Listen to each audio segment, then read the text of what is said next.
Hello, my name is Lowell, pronouns he, him, and this is our sixth session of Apocalypse Keys, which is out from Evil Hat.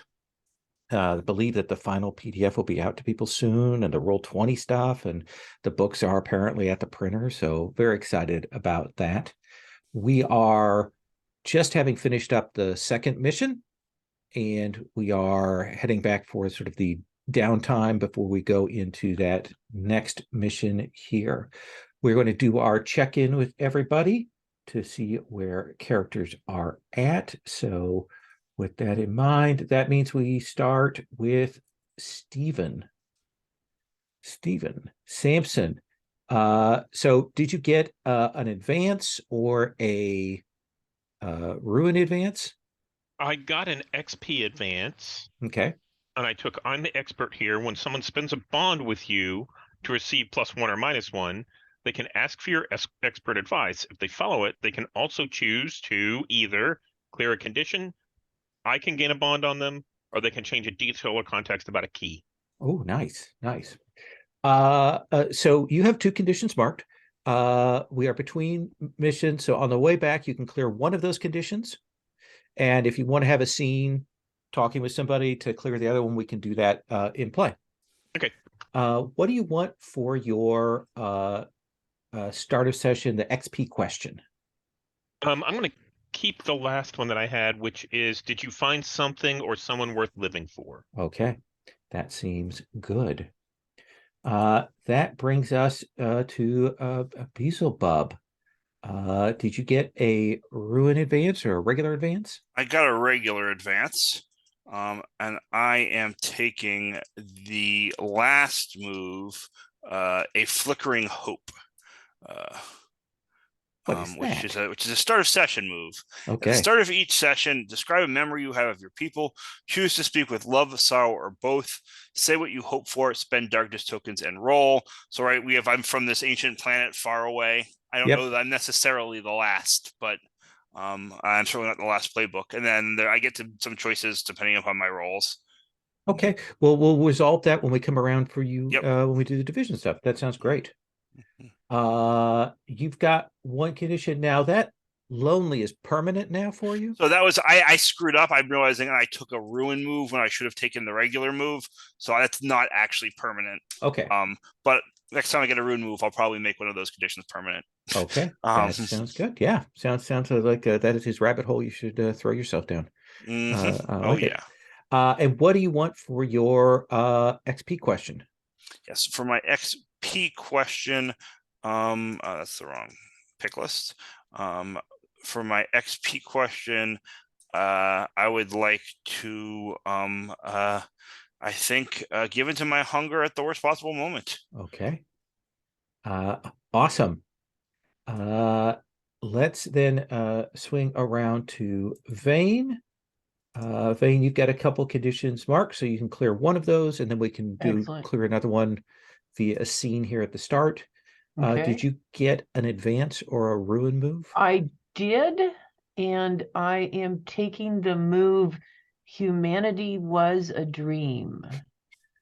And what does that do? It is when you would reveal your heart to a PC or an NPC who may become a harbinger, you may instead choose to describe why you are destined to become a harbinger and how this makes you afraid. Okay. I like that. What do you want for your XP question? I think this time I am going to go with, did you entangle another monster within your prophecy? Okay. That sounds excellent. And then last but not least, Cetus, you've got a couple marks, so you can clear one of those conditions. Okay. And did you get an advance or a ruin move? I did get an XP advance, and so I'd like to take a division move. Which one? It's kind of long. It's called Holy Symbol Arsenal. Oh, I know that one. Oh, yes. That's a great one. Okay, so I won't read the entire thing, but it means I have access to these certified holy symbols. and they're dangerous to use. Yeah. Enough What's the said. question you want to answer on that division move? I think what's the story behind the holy symbol you procured for this collection? So I have a little vignette for that, Oh, which please. whenever it's appropriate, I can Okay. do it.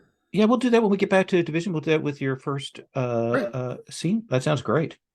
What do you want for your XP question? I decided I would try. Did you reclaim a fragment of your memories? Ooh, okay. Haven't tried that one yet. I like it. So we're going to cut to our situation there. The group arrived. I'm trying to find the name of our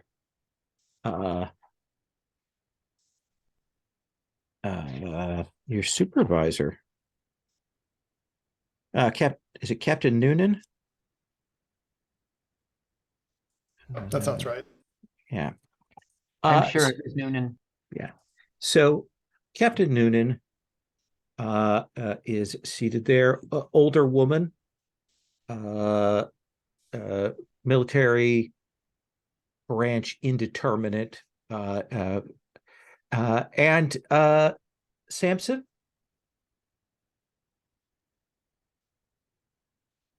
You are seated there, and Noonan says, so when this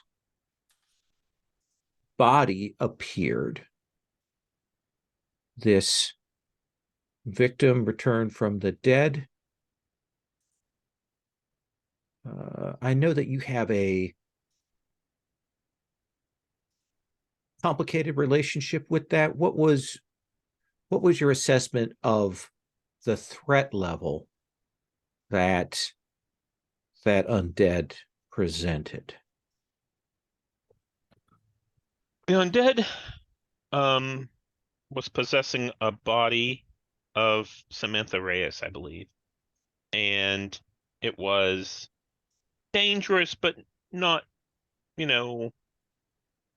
too worrisome. It was angry and wanted to do harm. And I kind of knew how to handle that. However, whenever it started discussing bringing friends, I knew that the situation had escalated and went back to the team as quickly as possible so that we could nip this problem in the bud. Let me ask you a question, because the details in the report are a little odd for me.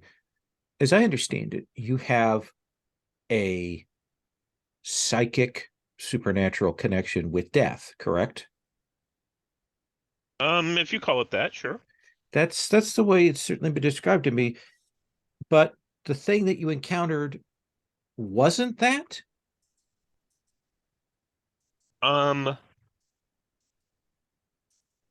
Who can say? I mean, we all Well, deal who can with say is me vagaries. asking you. Can you say? No, I'm not an expert in death. I just, deal with death and talk with death from time to time. And in this case, it wasn't my usual contact. I don't know if they know each other or what. So there are multiples of these forces. It appears. To the Interesting. best of my knowledge, yeah. And if you listen to this one, not just multiples, not just two, but like more than that, because they had friends. What does that say about the death that you interact with?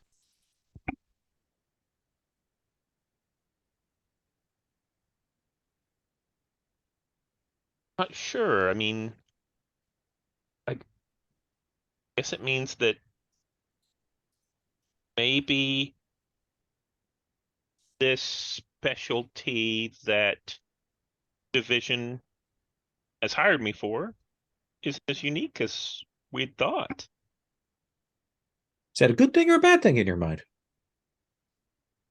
Oh, for me, I think that's great. I mean, we all make choices and have the ability to, make sure that things are better. And in this case, if there's more interactions like this out there, then things can only get better, right? I see what you're saying. Does Division agree? I don't know. I'm not the expert on that.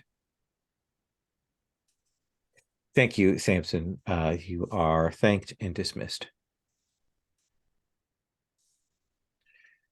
Beelzebub, you are called in. As sometimes happens, there is a third person in the room, a secondary support figure for the captain, and the captain will say, "How did you feel that mission went, Beelzebub?" Fine. Okay. Do you have any issues interacting with the former division agent, the sister?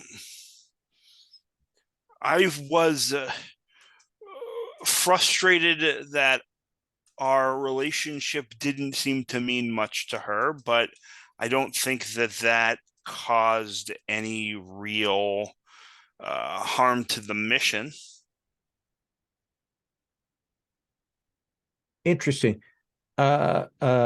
You would have preferred her to have been more friendly, more loyal to you? Yes.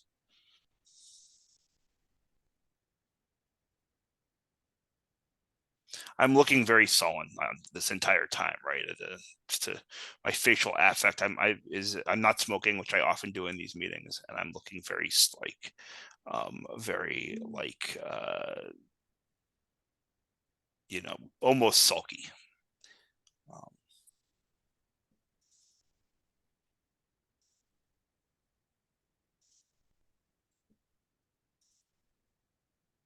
You had an interaction with the leader of the Mananangal, correct? The elder? I did, yes. You have history with her? That was my impression from the report, but I couldn't get the exact details of what that was.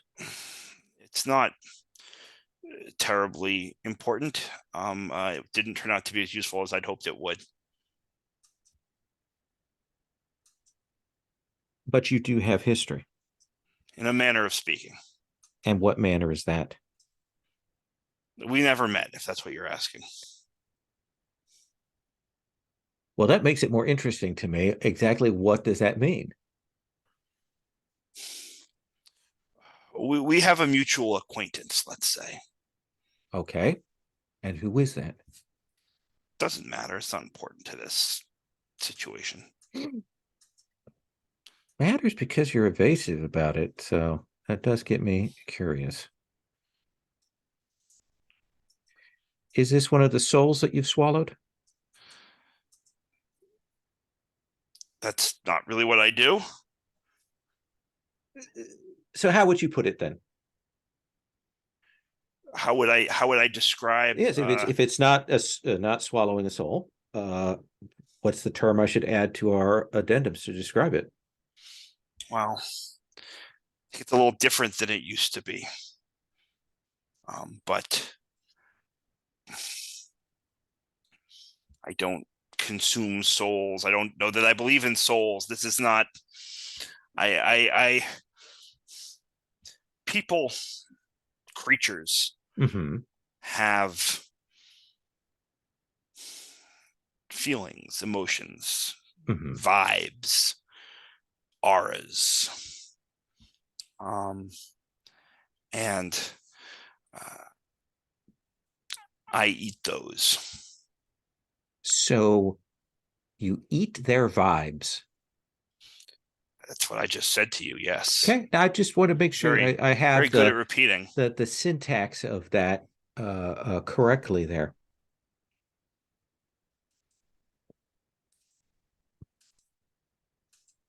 That's a very interesting way of putting that. Okay. Well, I'll make sure that that gets updated in your folio. Thank you, Mr. Beelzebub. Two things quickly out of character. Yes. Number one, so we didn't actually finish resolving the stuff from Until Only Hunger Remains. At the end of last session, when I clicked the Doom clock, I clicked my Only Hunger Remains clock. Didn't go through my breaking point. And instead did that brood move thing, where I now feed on something different, which is what I was referencing there. Right. And I have now 3 new hunger conditions that I can check when I check a condition. Okay. Do you name those conditions, or are they named on the fly? I in theory, I guess I could have named them. It says to name them now. Okay. But I named them as craving, envious, and yearning. Okay. But I mean, they can change also, because I have moves that let me change them. So yeah. Well, when we come around to you, let's do this we'll do that start a session move, and we'll talk about like what we see of the dynamics of the character changing. You said there was something else? No, those were the 2 things. It was okay. it was the hunger conditions and the what I feed on and what remnants I leave behind. I rewrote sort of freehand, so we'll touch on that too. All right, Vane. I will slouch on in and sit down. Let me ask you this, Vane. And this is not the character asking, but me generally asking. So Vane, has your ear healed? Does it grow back? What? No. Okay. It's gone. And the captain will say, how are you handling the loss of your ear? What? I'm sorry you asked for that.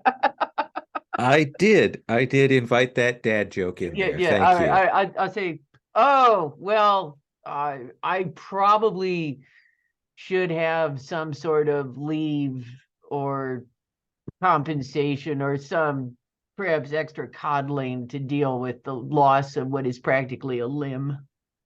Oh, absolutely. We do have in the program, there is a running scale for loss of limbs. So you'll get a small increase in your pay packet. An ear-shaped pay increase. Excellent. All right. We can bring in some experts to provide a substitute ear. Would it match the other ear? We could do our level best. Would it have extra secret cool scientific powers? No. It'd probably be another fresh demon ear that we've harvested that we would put on you. Where are you? Like, you have a supply of demon ears? I wouldn't put it that way. Oh, okay. Yeah, yeah, sure. I'd like a new ear. That sounds groovy. Yeah. I will put that request in. It may take a bit, but we will see about apologize to whatever demon you harvest them from for me. All right. Well, it does bring up the whole question of the incorruptibility of the flesh, and whether when you return to hell you will be intact or not intact. It's a very interesting theological set of questions there. That Vane, did you feel like your talents were put to their best use in this mission? No, there was not enough smashing things. I'm in there for brute force. You shouldn't send me on missions that don't have a lot of brute force. Well, we already have a team scrambled to Island 0 dealing with the rift, so unfortunately we can't send you there. Oh, that's unfortunate. Yes. We are catch as catch can for our missions. I appreciate that, And I will make a note that if we have some missions that have perhaps a little more heavy-handed aspect to them, that you're Amazing. Yes, that's it. Yes, yes, yes.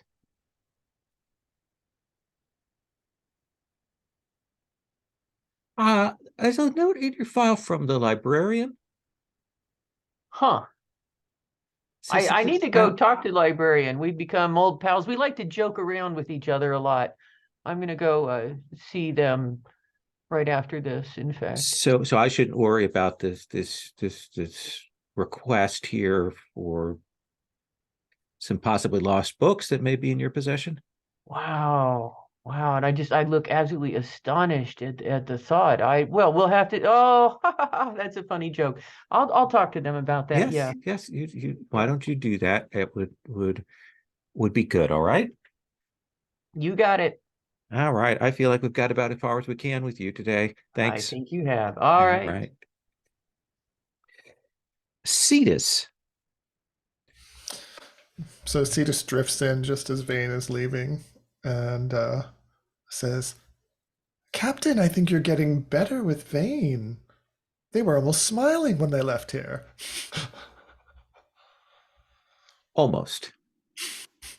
Well, small goals are doable goals. Cetus, sit down. Oh, if you don't mind, I'd like to pace a little bit. And he kind of just walks around the office, which I assume is the captain's office. Or is it some kind of sterile? Oh, I know. I actually think interrogation you're room? in a room with a one-way mirror and a recording device and a camera. Nothing to see. Damn. I'm bored. He still keeps moving. Are you all right? You seem a little withdrawn.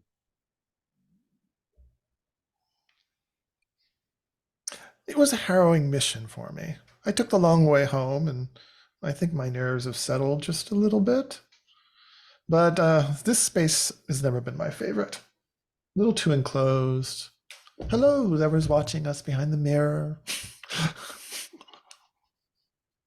So, how would you rate your performance in the mission?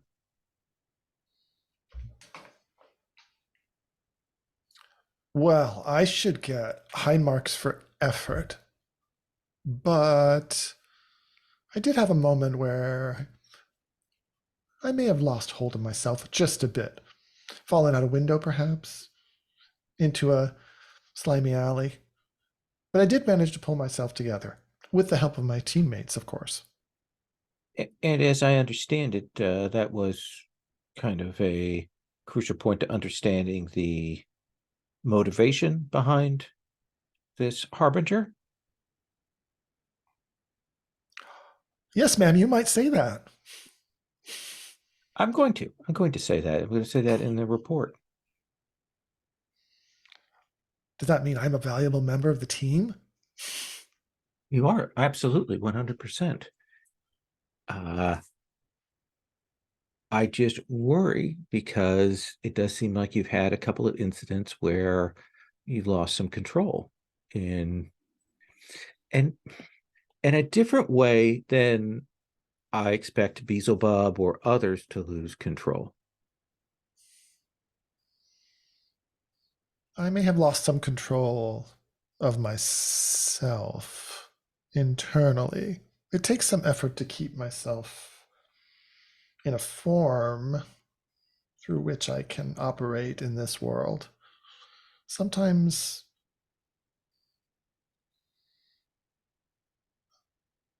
I lose my concentration. Have things you fall apart a bit. have you recalled anything else about your origins? Anything else about your past that you I would like did. to Would you like share? to see it? Please.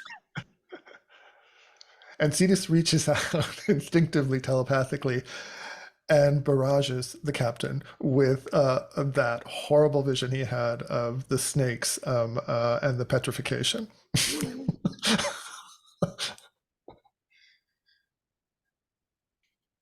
I feel it's quite meaningful, don't you, Captain? Uh, I'm assuming that's metaphorical. What's the difference again? One is real and one's imagined.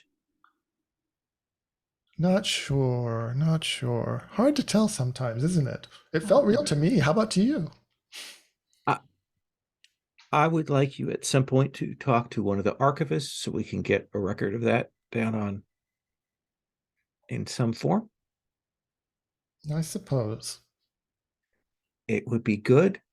We can talk to the aneromancers and see if they can pick up anything on Dream Chatter, if they can pick up any of that symbology or things like that when they're doing their surveys. Maybe we can find a direction or a hook. Maybe somebody else is sharing that same dream and we can follow a lead back. Someone else. All right, I'll do that. All right.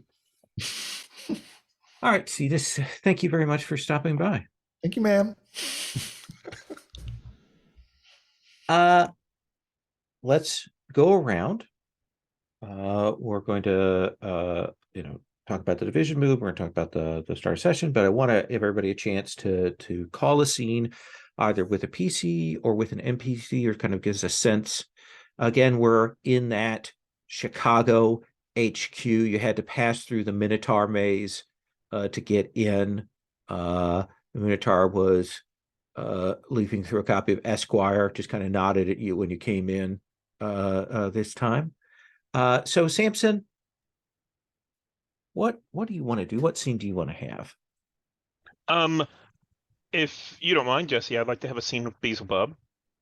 Fantastic. Save me from requesting a scene with Samson. And where should this be? It could be in the break room that we have, and there's a lot of people around, and then we move to someplace a little bit more private. Sure.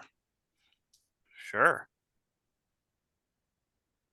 There's probably a TV lounge. You know, one of the TVs mounted up on in the corner. Mm-hmm. Old couches. Nobody is in there right now. Mm-hmm.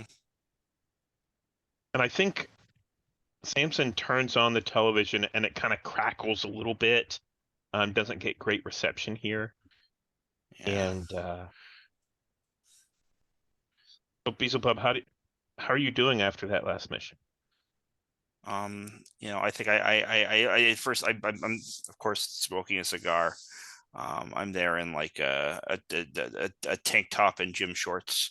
And I walk up over to the TV and like tap it with my finger, which only makes it worse. Like I just tap the glass, right? This is an old CRT TV, right? And it's just like it makes it worse. And I say, fine. Well, there at the end, I was very threatened by this new death that I'd never met before, and very concerned, and I think a little bit more vicious than I normally am. I really unleashed on that guy, and I saw you normally unleash on the harbingers we find, but you held yourself back and didn't impact a lot of the people around us. Tell me about that self-control. Wasn't Advise me. It wasn't exactly self-control, Samson. I don't know how your whole, and I sort of like gesture with the cigar, right? I don't know how your whole works exactly. But me, I'm just hungry. And all that happened was I found a more satisfying meal than whatever I was going to find if I unleashed, as you say. I don't know that this is like I don't think there's a lesson to be learned there for you necessarily, unless what were you after when you said you lost control? You seemed in control to me. It seemed like you knew just what you were doing. I think I liked it too much. And I think Why shouldn't you like it?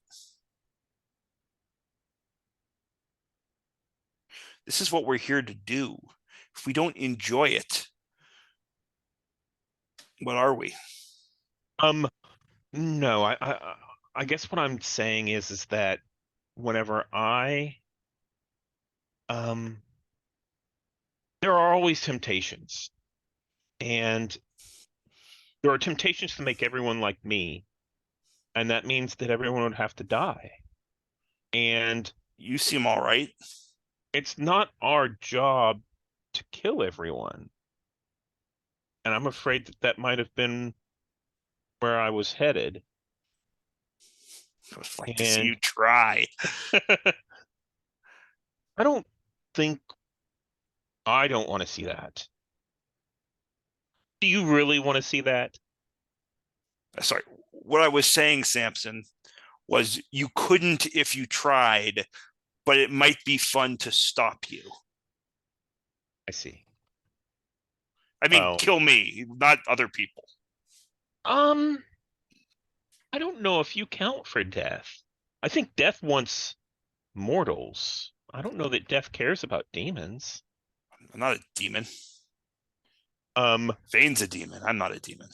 You're an alien? Yeah, I'm just old. I don't know that death really cares about aliens or people from other places. Death has never spoken to me about you before. All I know is we can die. I don't know about this death person. I've never met a person death, but we die just like anyone else. Yeah, I'm sure you do. But maybe, I'd never considered this, but maybe that's where the other death that we spoke to came from, that maybe your people have a different death. And that's why Maybe. my death has never spoken about you. Maybe. Yeah, but I mean, you certainly don't want that death to have control. You want control of yourself, don't you? You don't want that other death to have control over you. I mean, I think I'm spoken for. Oh, I didn't mean it like that. I wasn't hitting on you. I was just saying. I get a good laugh out of that. I think that's like that. I was in character, just to be clear. I didn't mean it like that either. I mean, there's already something controlling me, Samson. I'm maybe death could take over, but I'm good with the way it works now. Are you saying your hunger is something that speaks to you and takes you over? I'm saying my hunger controls me. It does that because I'm hungry.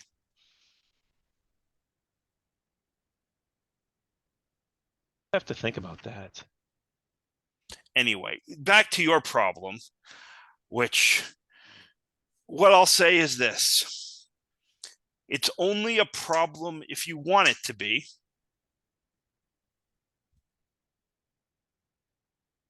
And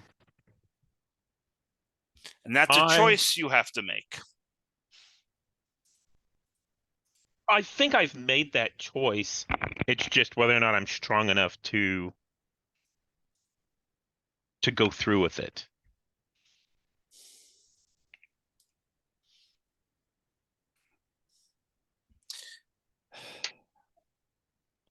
I gotta cut there. Actually, I think on that line there, I think that's a good end line. Jesse, for this go round, let's resolve that start a session move for you. Yeah, sure. So at the start of each session, Describe a memory I have of my people. Choose to speak with love, sorrow, or both. Say what you hope for, spend darkness tokens, and roll. Yeah, so I'm going to speak with love here. And it's not a personal love. It's not about any individual.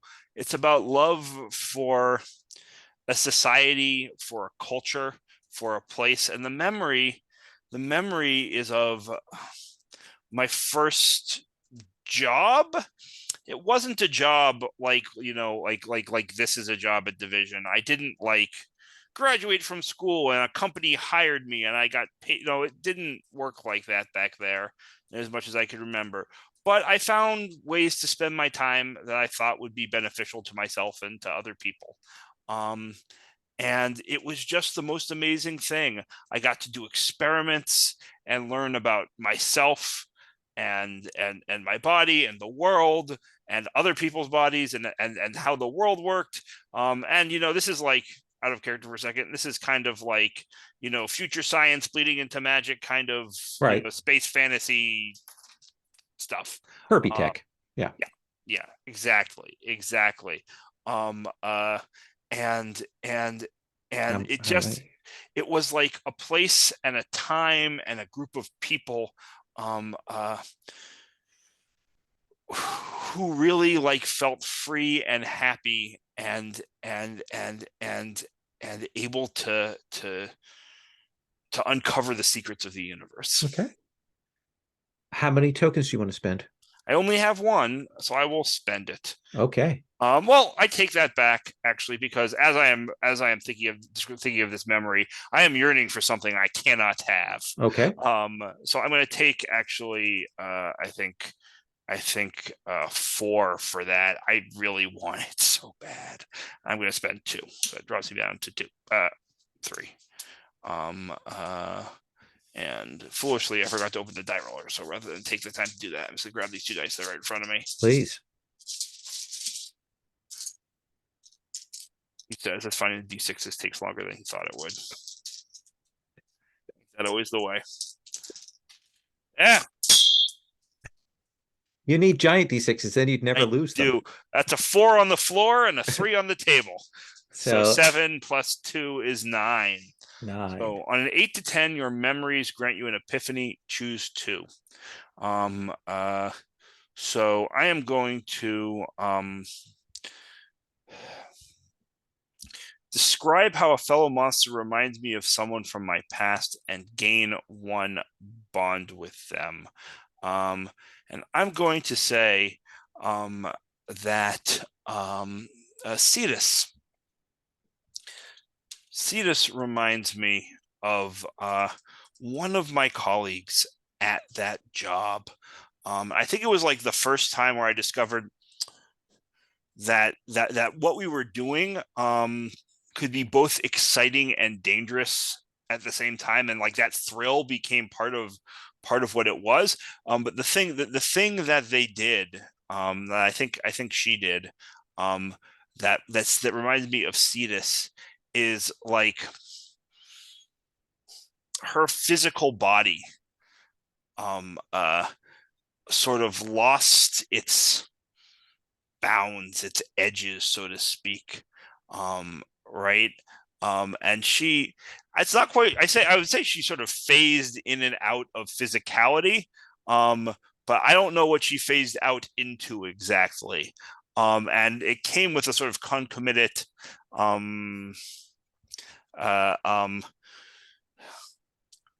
lack of a grip on the physical world, that I think both of those things, right, both the physical and the attention piece remind me of Cetus, and Cetus reminds me of her. Okay. And the other pick?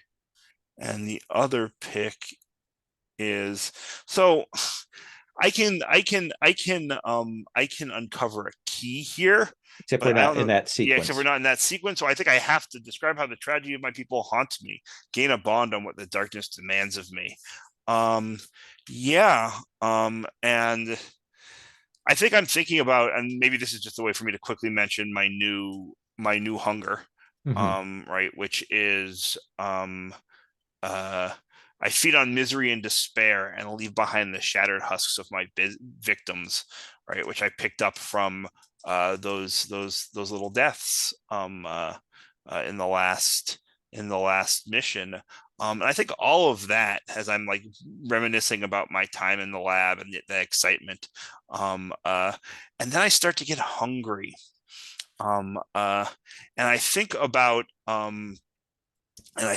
the last days of my people, a millennium after that first job in the lab, and just like the abject misery of that time, and how like I'm like torn by the way how satisfying that would be to me now, and how utterly immiserating it was to me then. And that's a bond on what the darkness demands of me. You were part of causing that tragedy, right? Yep. Like I noticed in your description there, you don't mention that. Like you allied that. Is Beelzebub also allied? Is Beelzebub also like leaving off the fact that all of that is his fault? So I don't think all of that is his fault. I think that certainly that sounds like something Beelzebub would tell himself. Go on. Part of that is certainly his fault. But apocalypses aren't monocausal. I did my part. I have no doubt. And I certainly fed on what it created. So you don't have any guilt? I have enormous guilt. Enormous guilt. But that's not what I'm dwelling on in this moment. Interesting. All right.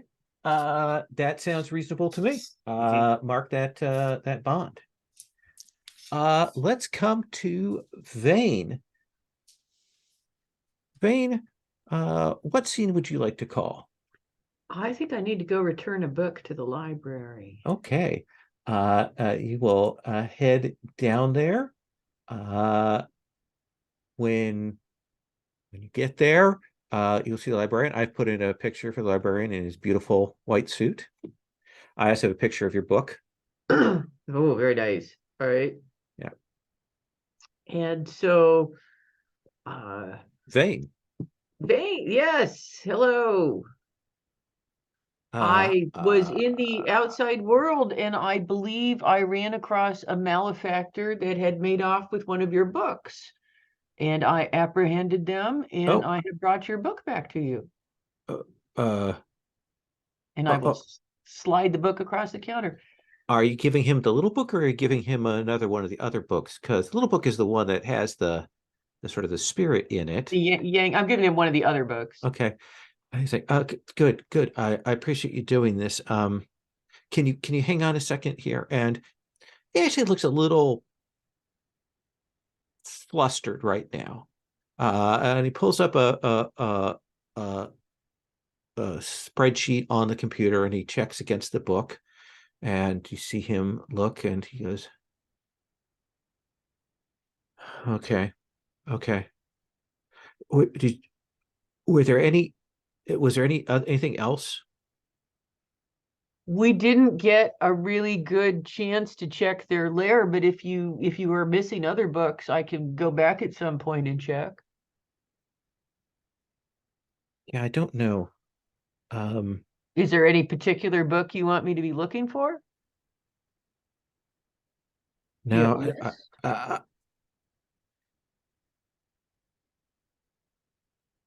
No, I'm with archives. I don't think I should involve you in this. Well, you know me. I love knowledge. I love to help out. I love to help the archives.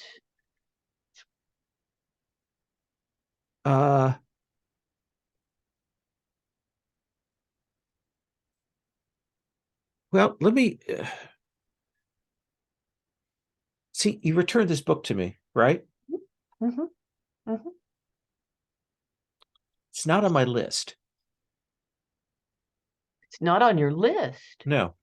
Like this is I just assumed that this is one of your books. You're saying this isn't one of your books? It's labeled. It has the barcode. It has all of the signs of being from our archives, but it's not from our archives. Well, how can that be? I don't know. But you're the librarian. I am the librarian, and I'm trying to figure that out. And I wondered if you had any clue as to why. No, I don't know. I don't understand why it wouldn't be on your list. How long is your list? It's pretty long, but I have a little database, so I put the thing in. I've tried Okay, several different okay. search terms. Ah, okay. I don't see it, and it doesn't come up under this barcode number. So this isn't some kind of joke on your part. You didn't No, like. no, it's not. I'm at a loss as to what would be going on. Who was this person that you got this book from? You said you got it from someone, a malefactor. You said. Well, see, it was a lot of confusions and deaths, and there was this guy kind of hiding in the rubble, and he didn't look like he was up to any good, and so I kind of shooed him away, and as he was running away, that fell out of his coat. Where is this rubble? Was what? Where was this rubble? What was the name of the place we were at? Like You were in the Manila in the Philippines. I was in Manila. It was the rubble in Manila. So you were on a mission. You were on a mission, right? Yes. In yes. Manila. Yes, there in the were people Philippines. being killed. Would you like to hear about the mission? It was very exciting. Well, and we in met a this- moment, I'd like to put the context of this book in here for you, all if you right. don't mind. Okay. And while you're in Manila on the mission, you saw someone who you described as a malefactor. Looked like a malefactor. Had those eyes. You know, when you're a What demon, exactly you are can look at a malefactorial person. eyes? What? Like, what are malefactorial eyes? Well, when Like- you're a demon, you have demon sight, and you can see it in their eyes. So your demon senses told you this was a malefactor. Yes. He was in some rubble. That's what I've been saying. He ran and he dropped this book. And there was a lot of chaos and buildings falling, and so I don't have all the details because there was so much going on, but I do remember him running away in this book. So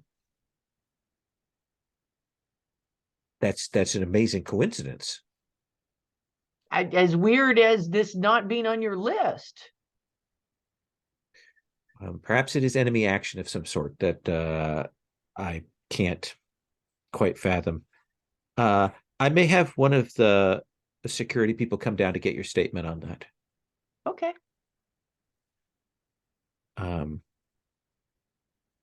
Right now the stacks are closed for the moment until we get some things sorted out. Oh, well, I was hoping to get some reading. So And he'll point over to this wall, and he says, "Well, they're the new arrivals. If you want to go through those." Well, I will go over and abscond with an armload of the new arrivals. Okay. A lot of mass market fiction there. Oh, the Laurel K. Hamilton. I'm taking the new. Okay. Cetus, let's come to you. You said that you had a story about your connection to the arsenal. Yeah, so I think one of the prompts was, oh my. How do I acquire? Oh, what's the story behind the holy symbol you procured for this collection? Okay. Yeah. So let's see. So I think we see Cetus walking down a hall, an empty hall, somewhere in the bowels of Division, and he comes to an elevator, an old Otis elevator that opens. Its doors really slowly opening, and he gets in, and it has those big round plastic buttons with the numbers, and he presses the U and the D button at the same time, and then spams the mezzanine button, and suddenly the car kind of goes into free fall. And then suddenly it comes to a rough stop, and it opens up onto this kind of, it's like a courtyard of white and rose marble. And at the center, there's a fountain. And it's very brightly lit, but there's no obvious source of light to it. And there are corridors radiating out from this courtyard in maybe 8 directions. So this is a holy arsenal. And Cetus approaches the fountain, and then there's like a ripple across the water of the fountain, and then suddenly out of it arises a woman,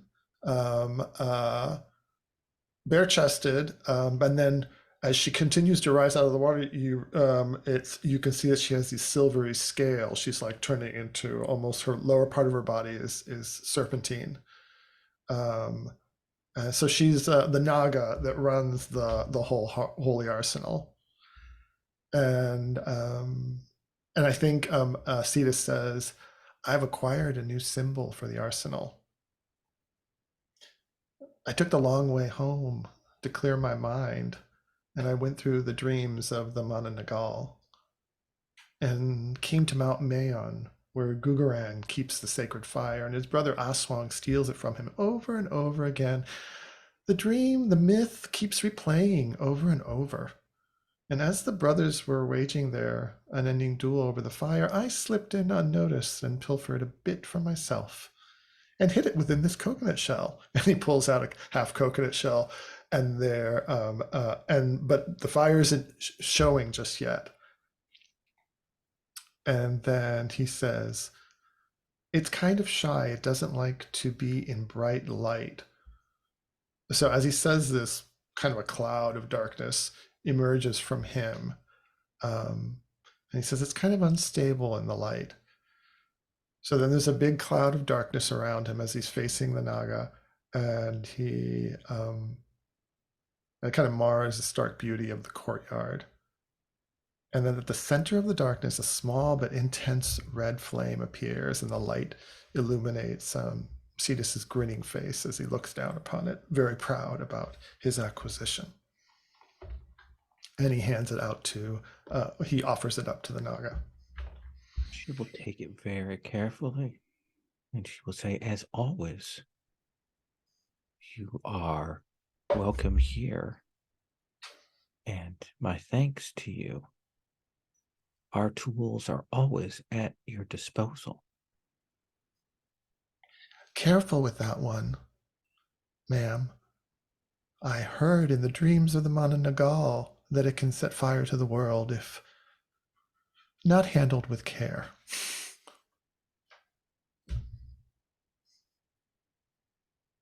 That is true of so many people here, yourself included. You might be right. But I will take this and put it in its rightful place. It's so good. So many people come and they bring me all of the Judeo-Christian objects and holy things, but you understand that the world is bigger than that.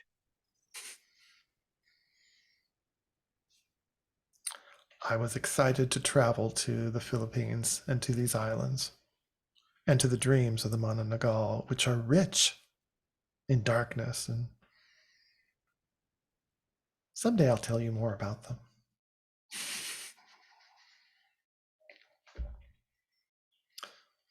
Hang on one We can end second. there. Mhm. I have Oh. this one.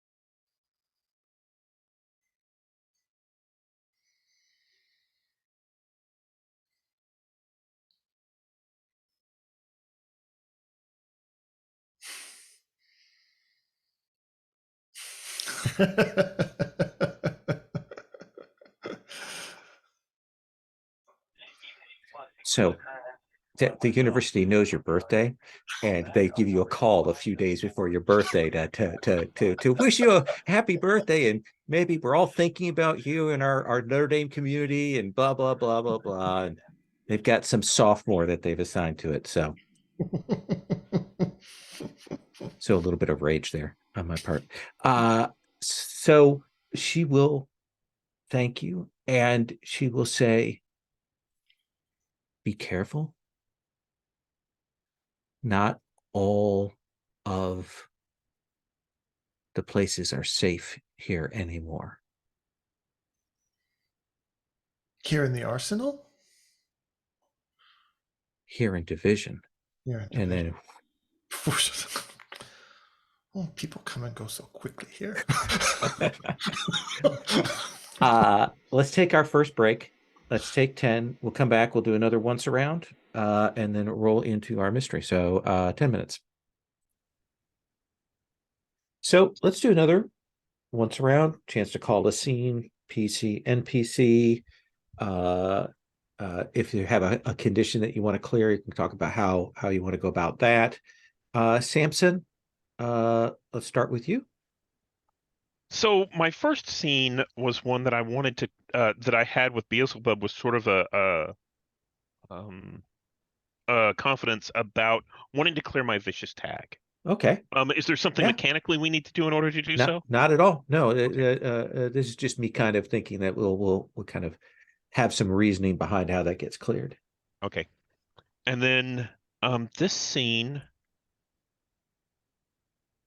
Beelzebub said something during that last scene, and I'm trying to remember what it was because it stuck in my head about making decisions.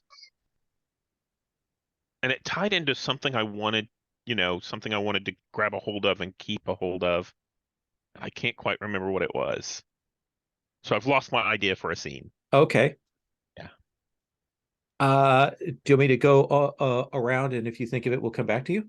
Please, that would be great. Okay. Then let's start with Beelzebub.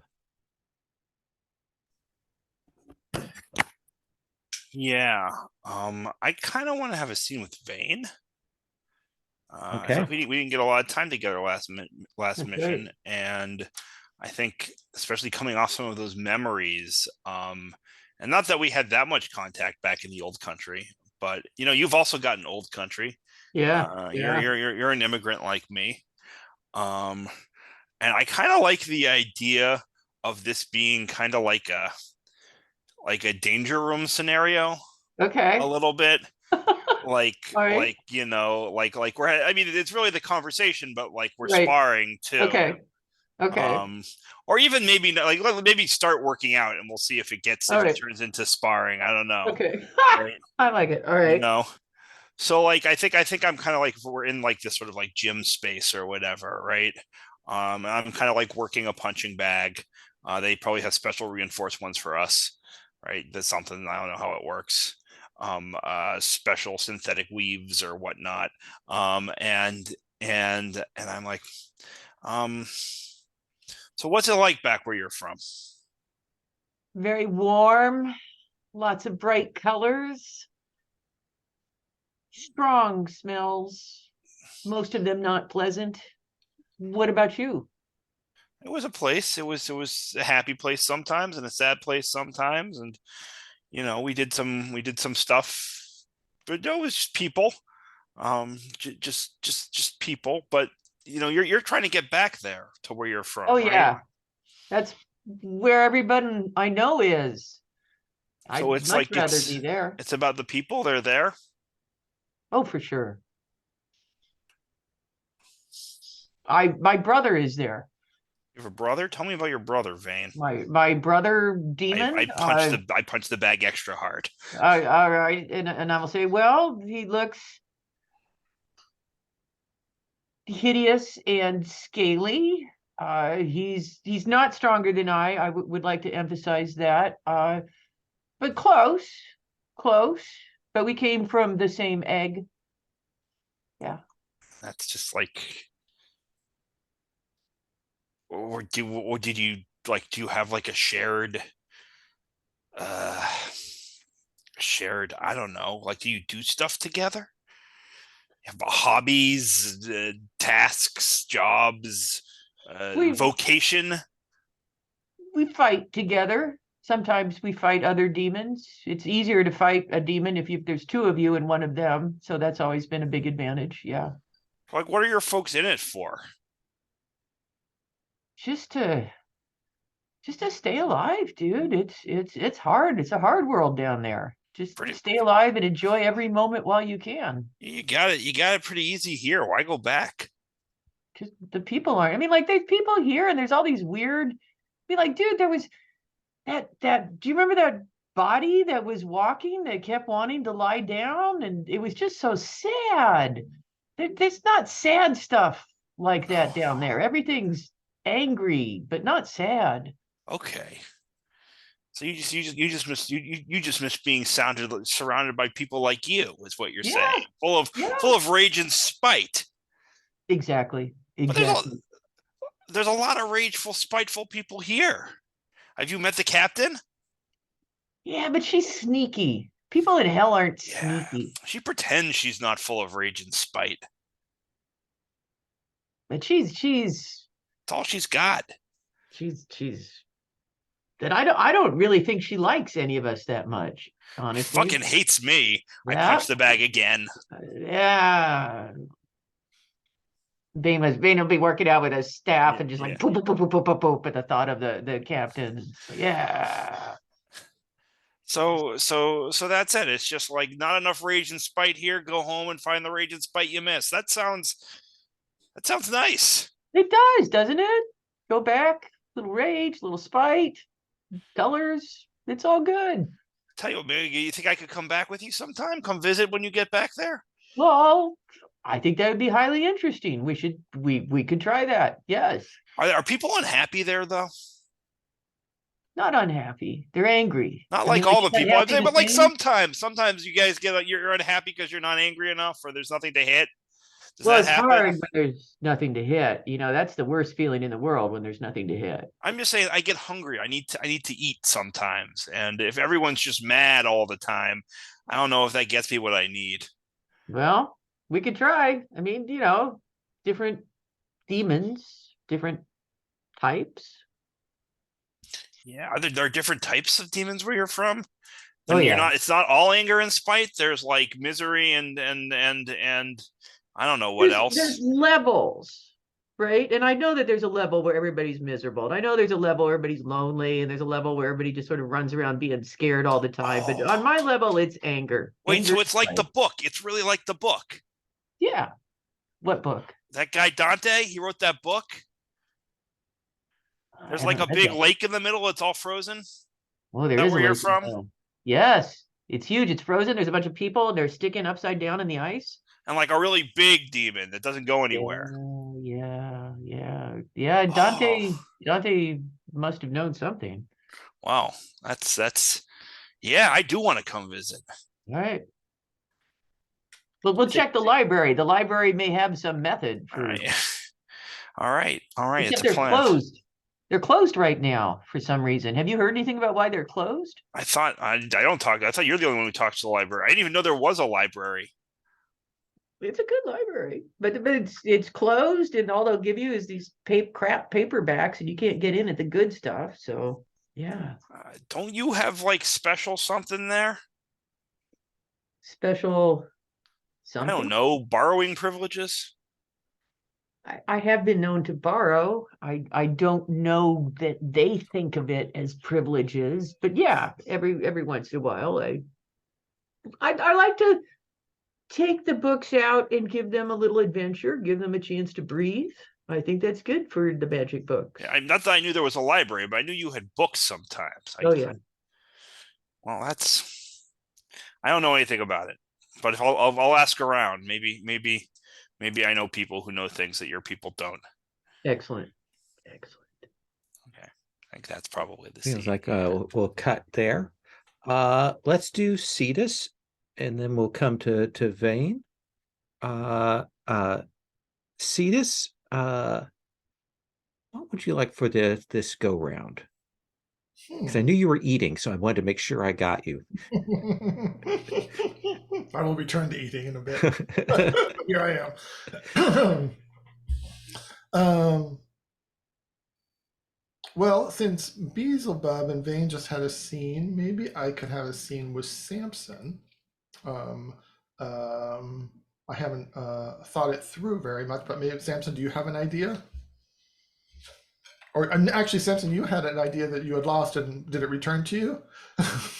No, not fully, but let me think about so here's something. We have bonded together in the break room over birthday parties, right? Do you want to have another one of those, or do you want to have just missed one? Oh, did I miss another one? That's really gonna piss me off. I miss everything. Maybe this is a special birthday. What if this is a division anniversary? Oh, division anniversary. Everyone would come then. Yeah. Damn. So this is not in the break room, but maybe like in an auditorium. Okay. Anniversary of them breaking ground on the facility underneath the museum. Kind of a special day. It's also when they give out the pins for 5 years, 10 years, 25 years service, that kind of thing. And they spend a little bit more money on the spread. There aren't very many Omen class monsters that come to these kinds of ceremonies. And I imagine there's a lot of speeches and people going up and receiving things, and then a reception afterwards out in the hall with the tables and all kinds of food and things. I thought this would be more fun, Samson. It sounded like when you described it, it would be a big birthday party, and there would be maybe a big cake and then big wishes. But there are no wishes. No wishes. Just people congratulating themselves. But I think it's and I walk you over to like where the spread is, and I think there's like cupcakes with like, division kind of spelled out. Like there's a D and then there's an I, and I think I reach over and I grab one of the cupcakes. I think I grab the I and I hand it to you. And I take one of my own and I say, there's a lot more people here to talk to. Let's mingle. And I think I head over towards like where there's like a group of coworkers that I've seen before. But I think it'll make them nervous. Yeah. And I follow along with my cupcake, half eaten. And there is that aura that the two of you put off, that they're there for a while before they kind of head their separate ways. But sort of when they clear, you will see this. Almost don't notice her because she's so very short. She's that kind of cheerleader short, a young woman who's kind of dressed in a nice work outfit. You've seen her in some of the things, and she has a little phone that she's looking at, and she looks and she says, is it Cetus and Samson, right? That's us. What's your phone telling you? Pardon? What's your phone telling you? I'm writing things down. So I wanted to ask if you guys wanted to join in on something. This isn't bad something. Is this like a party or It's like a party. that sounds good? Let's go. Can we go, Samson? Can we go? So what I've got some people together, and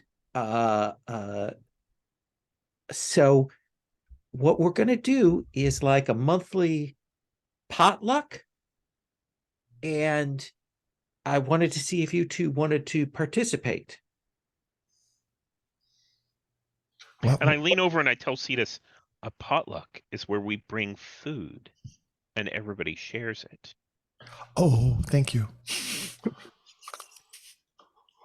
So can I put the two of you down? I will bring baked beans. All right. Mr. Cetus, I don't know if you cook or not. If you don't, you can bring like chips or soda or something. I will bring cake Okay. All right. That sounds great. with candles. Oh, okay. Yeah. Yes, absolutely. Yeah, so we're just doing that. We're gonna we've had a lot of turnover lately. So people got shifted out. I don't know if you heard that everybody at Kansas City got killed. So they've shifted some people over there, and so there's been a lot of changeover personnel. It'd be a good chance for people to get to know one another. Are any of the dead people from Kansas City coming?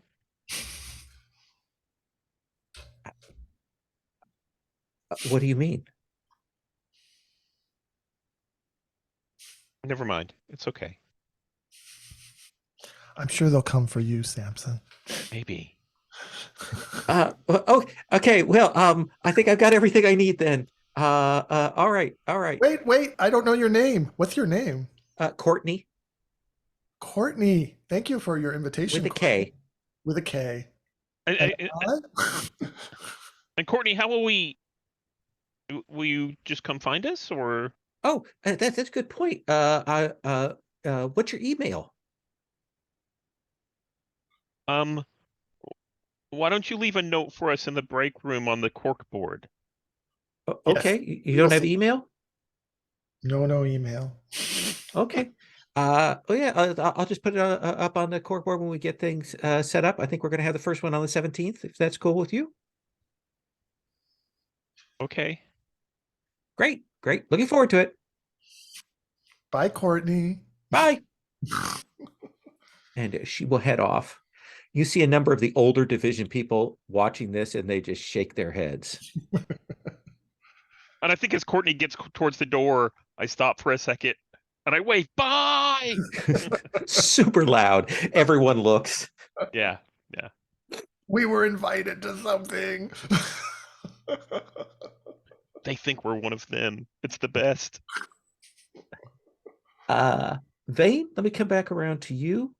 Do you have another scene you want or anything? I actually do, and I want to involve Beelzebub in this particularly plot. I'm gonna go and I'm gonna say, look, there's something going on in the library, and what I need you to do is just take this book, go in and tell them you found it in Manila in the rubble, and see if it's on their list. Like they ask you where you found it, just say, there was rubble, there were people running, there was some guy and it fell out of his coat. I've already established the guy, so they're going to believe that. And I'm going to hand Beelzebub this book and say, this is going to help us get to the bottom of whatever is happening at the library. What do you think? Beelzebub. The library, you're sure there's a library? Yes, I'll take you down there. All right, let's try it. All right. So I give him, it's not the book, but one of the other books. And Just like one of the mass market paperbacks, right? No, this is one of the other older. ones that might have fallen into my coat at some point. It's it. just not the one with the ghost in it. Got it. So Yeah. the two of you will ride down. Doors will open, and it opens onto a scene where there are a bunch of people here in the hall. You see people with like tech vests on. You'll see guys with guns. You'll see guys with equipment and things. And when the doors open, like all of these division agents turn and look at you two. I mean, I just keep going like I belong here because, so far as I'm concerned, I do. If there's division agents milling around, well, that's where I live. Yeah. Like as you start to kind of step out of the doorway, this commander figure steps up and says, I'm sorry, this area's off I'm limits right sure now. you don't outrank me. In this, I'm really sure you don't. you'll I need am to- quite sure you do not. Thank you very much. And I just keep going. and they will draw weapons. Like you could tell they're serious. He says, "I'm gonna need you to stand down, Mr. Beelzebub." We just need to return a book. That's not possible right now. He says, I really need you to get back on the elevator and get off of this level. The captain will be speaking with you shortly. Well, I'm going to take a step backwards. Yeah. And I think you'll look and you can see the library doors. They're gone. It's just a blank wall. What? As I turn around to leave, pointedly, like pointing, letting them have their guns trained on my back, I look the commander right in the eyes and I say, "You don't have a job here anymore." At this point, that'd be a relief, sir. Glad to hear it. Happy to be of service. All right. And yeah, you step back away from the thing, and like you can look, and the library is gone. And I, since Beelzebub has no idea what's going on, I will say the library's gone. There's like those doors, they're gone. I told you there wasn't a library. Oh, they're yeah, they were down there just guarding an empty wall. They do all kinds of things. They just fuck with us. Well, and you can see Vane stops and just kind of considers it, turns it over, and goes, No, that would have been too long, too much effort to be a trick. No, there was a library there. There was. If you say so. If you say so, I believe you. But And right. at that point, there will be that voice over the intercom that says, Captain Noonan, scrambling the ready team. We need you in the mission brief room ASAP.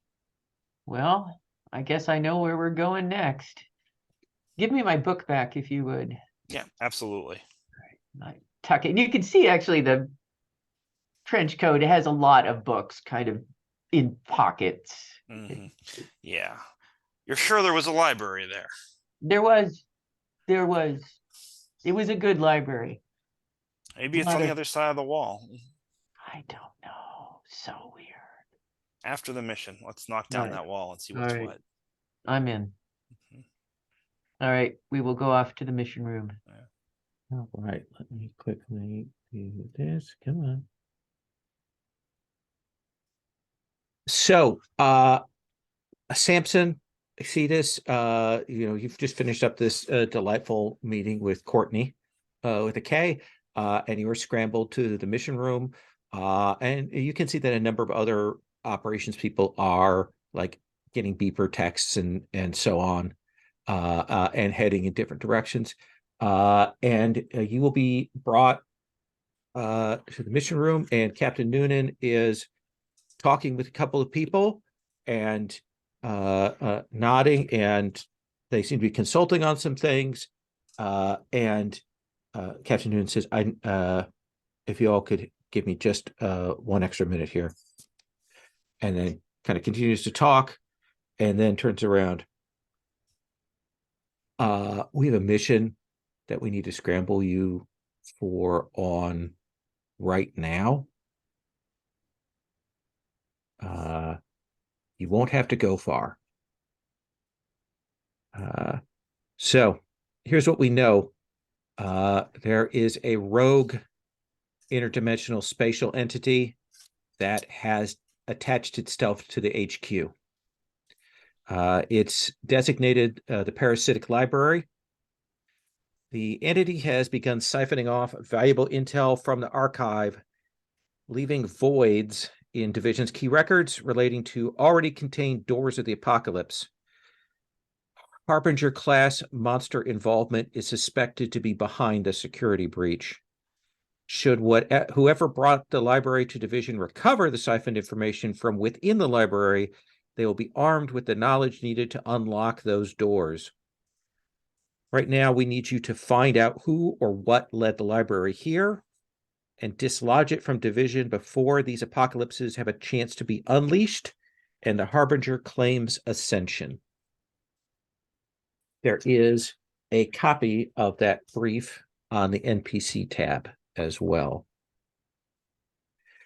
Noonan will say, we know some things about the Parasitic Library. This isn't the first time that Division has encountered it.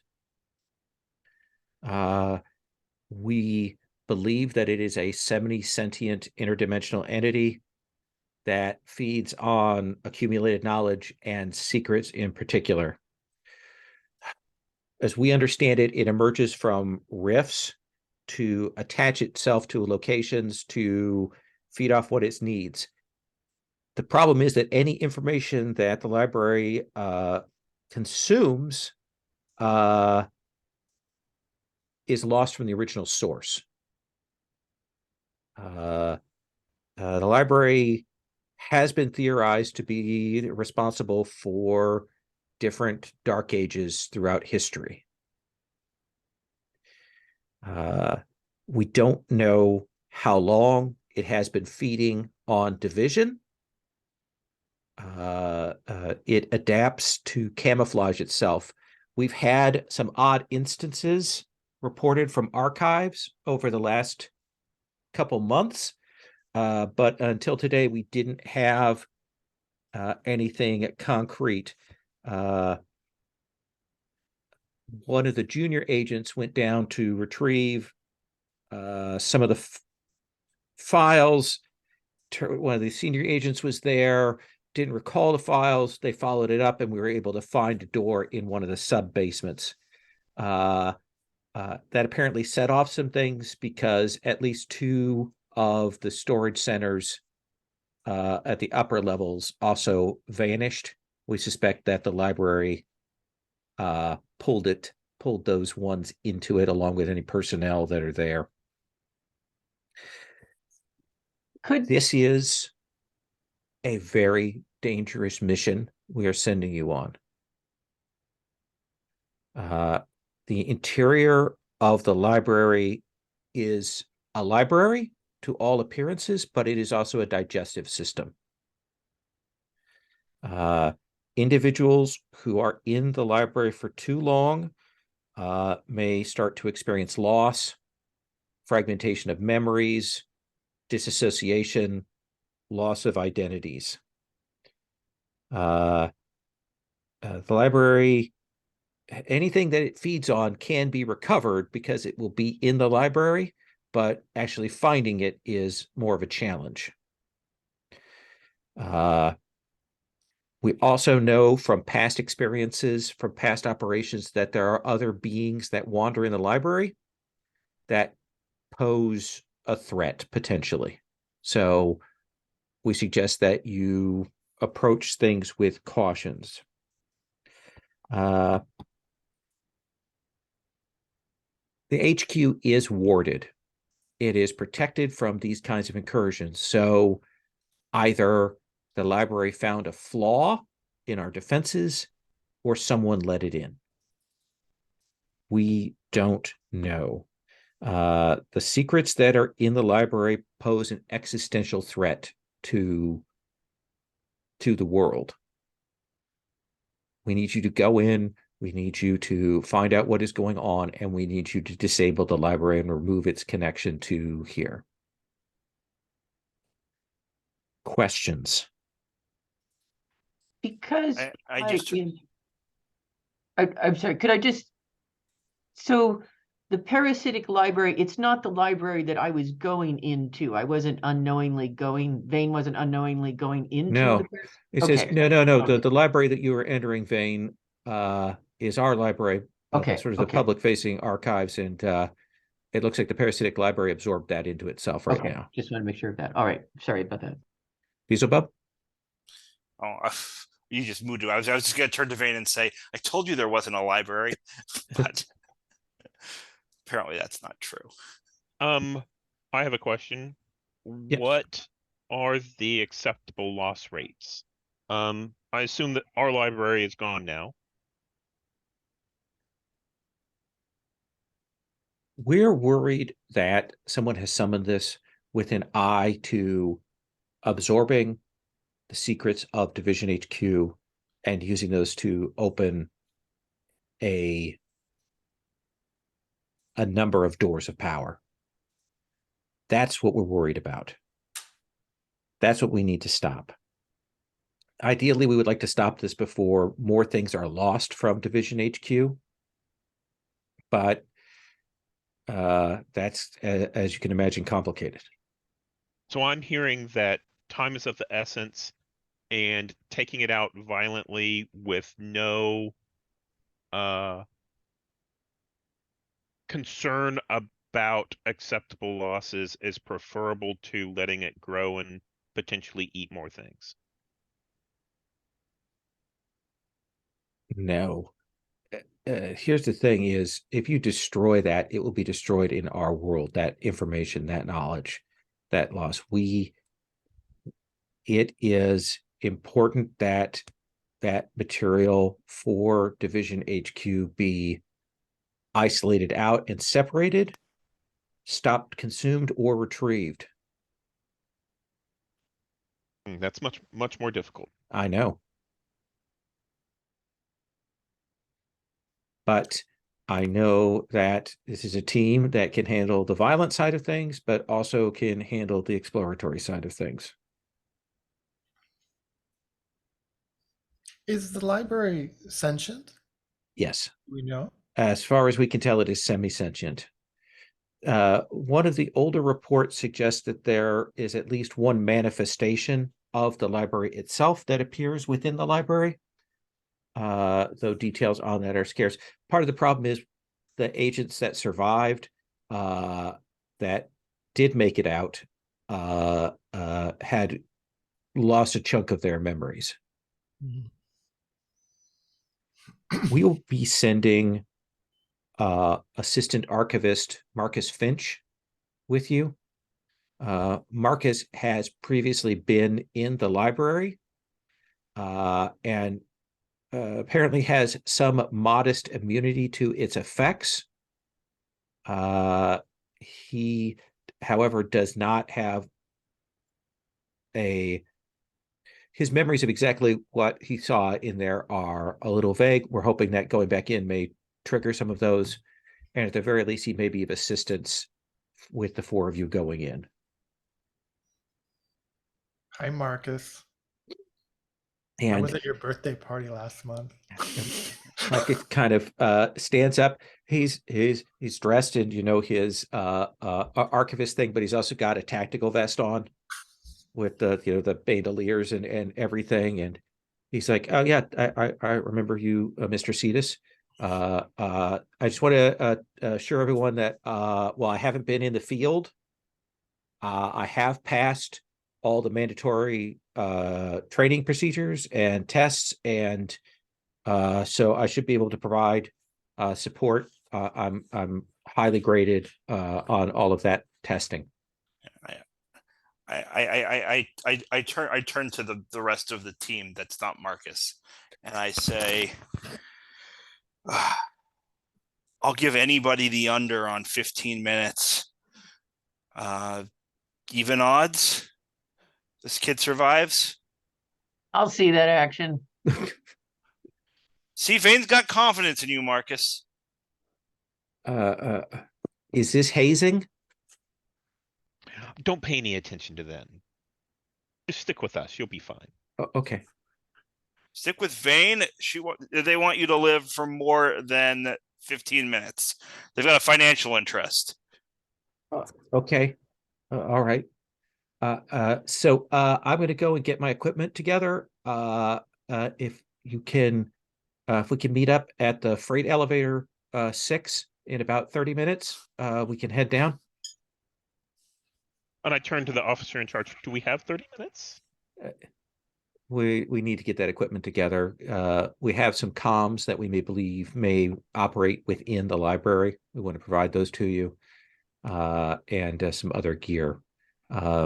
And if you need to gather any other specialty gear or things like that, you can load out for that.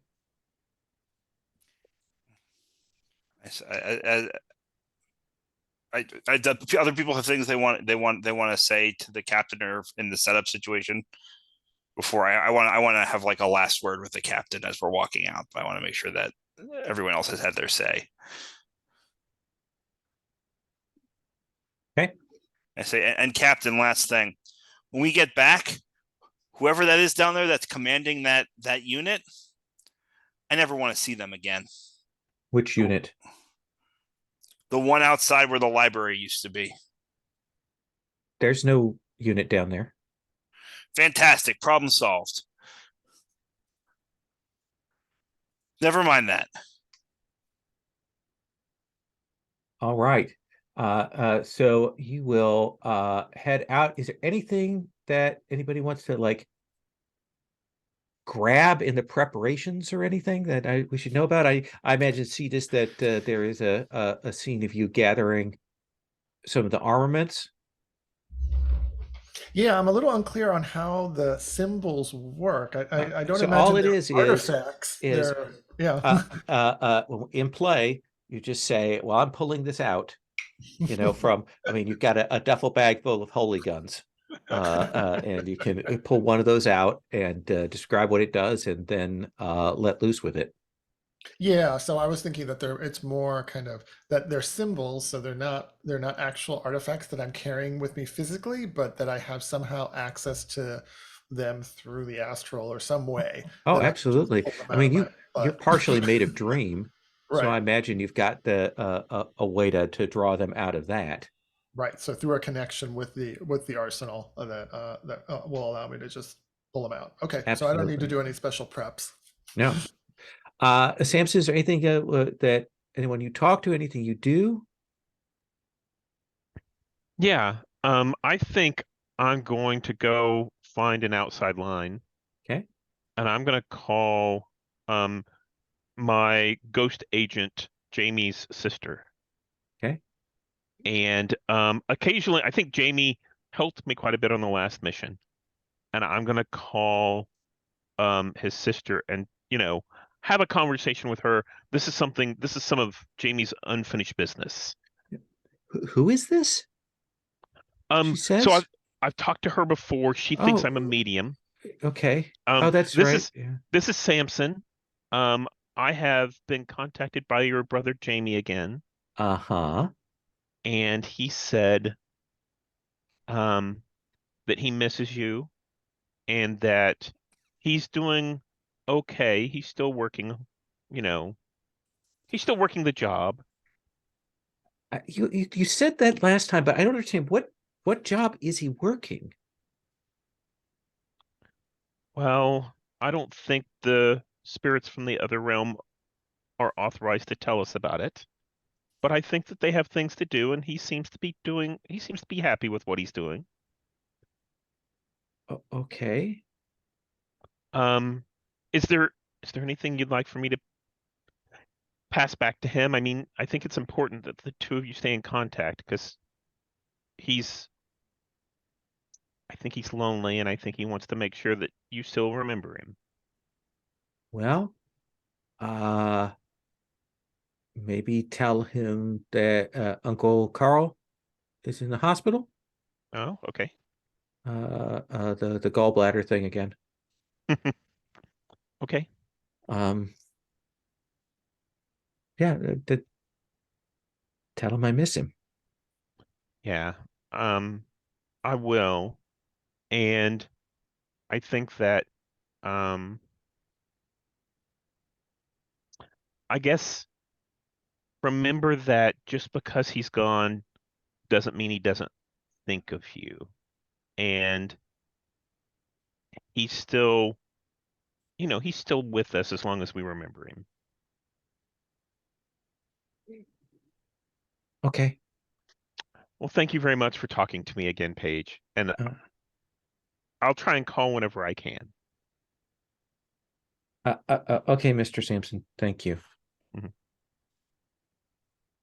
Vane, anything you're Is there a montage, or do we see you gathering stuff, or what we see? Yes, you see Vane gathering a bunch of lighters and putting them in one pocket of her trench coat, and you see her going down and searching and getting a small portable flamethrower and putting that in another pocket and just kind of aiming herself. And it seems to be the general feeling is that if this place is flammable, we are going to find out.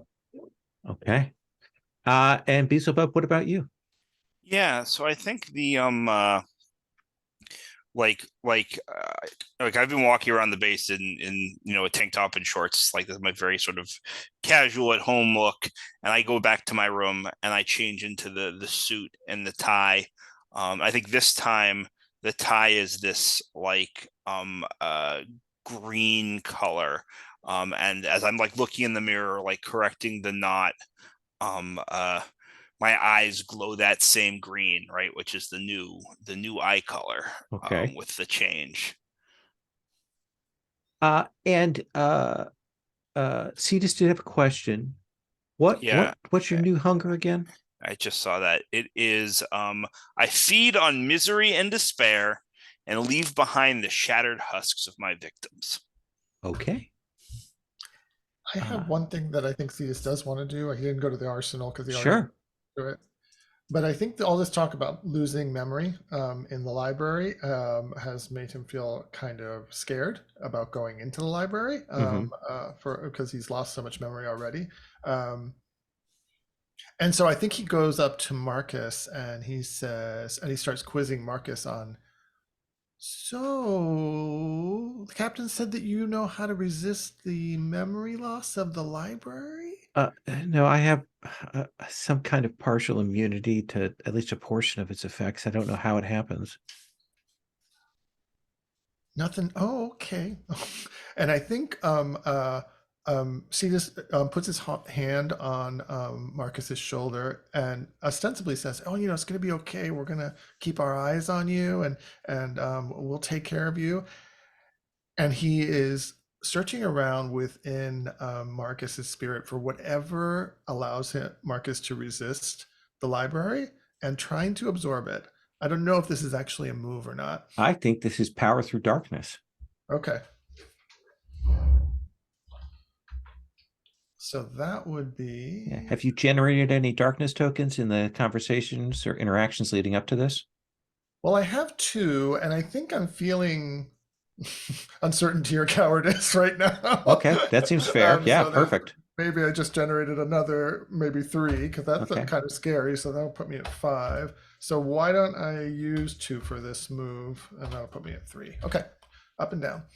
All right, and the dice roller is here. Resist. And let's see what happens. Oh, it's bad. It's a 5. It is a 5. Wow.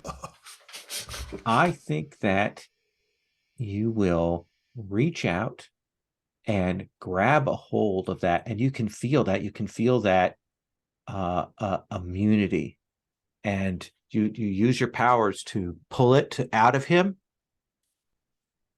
but it's like a snowflake, and it melts in your hands. No. And it is gone for both of you. Oh, no. I don't think he has any sense that this has happened. You see, he's still nodding like he's confident that he's going to be able to protect himself. But you can tell that's gone. Mark a ruin. Drops. Then he turns away. Mark a ruin. We'll take our second break here. We'll take 5 and we will come back. So, Cetus, you said that marked your 5th point of ruin. When that happens, when you strip this person of their protections and you are unable to get that protection for yourself, what is the glimpse that you see of what awaits you as your future as a potential harbinger?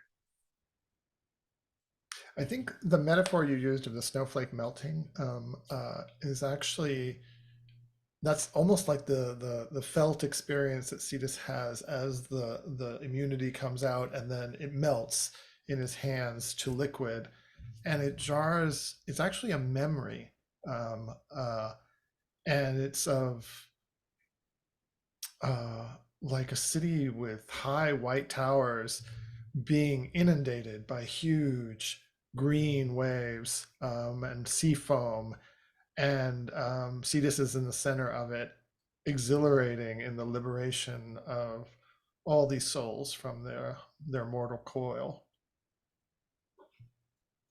Nice. And I think there's a moment where you don't like you. Is that the future or is that the past? Good question. So we will see four of you gather together. You will meet up with Marcus at that freight elevator 6. This is one of those like back sort of old building loading bay style ones where you have to grab onto the thing and pull it down and the doors go like this, where the floor of the elevator is actually concrete.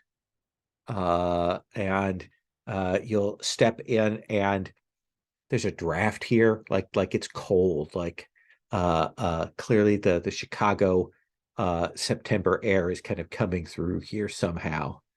And you will get into this. There's that pull down as you pull they hit with that thudding impact as the two parts come together. And there's those kinds of buttons that like actually give, you have to like forcefully push them in and it'll rumble downwards. And then it'll stop. You open it up and you are in,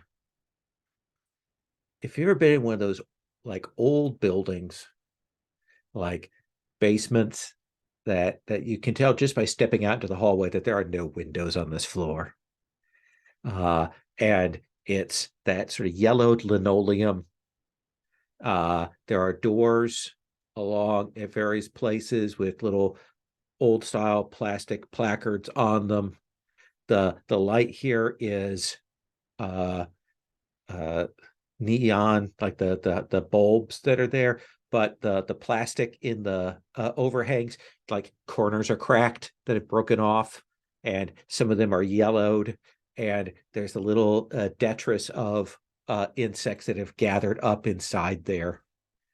And you will be walked by Marcus, who now has a big backpack of stuff, to this door that is marked Auxiliary Archive 116. Let me talk meta here for a second.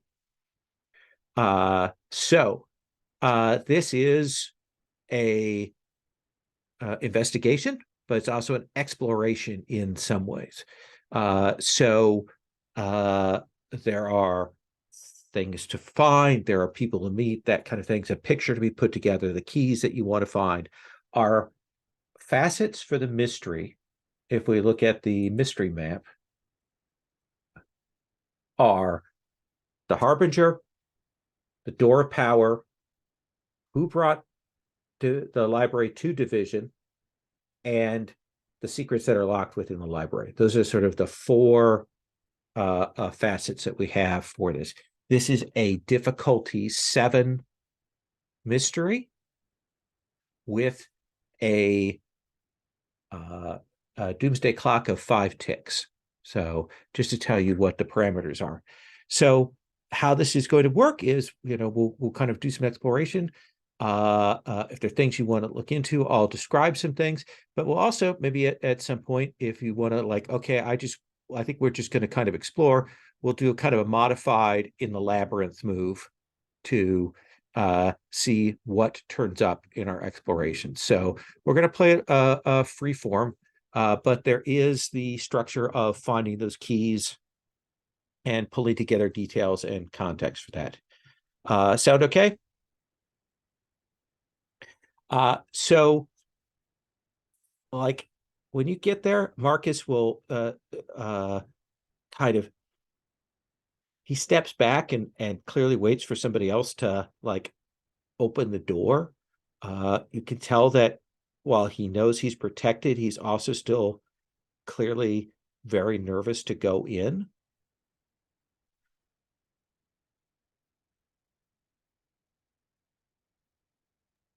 I'll open the door for him.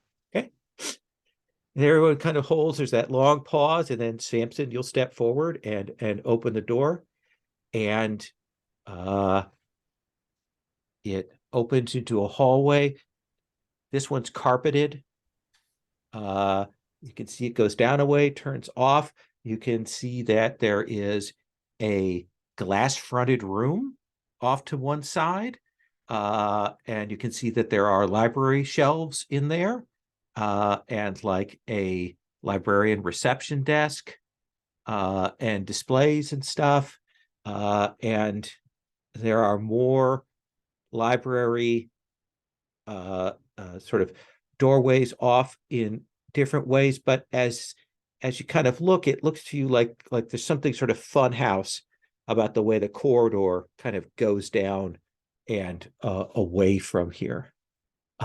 Marcus will come out and he will set himself up right there by the elevator, and you'll see him start like taking out gear and kind of checking these comms, and it looks like he's kind of setting up a base camp.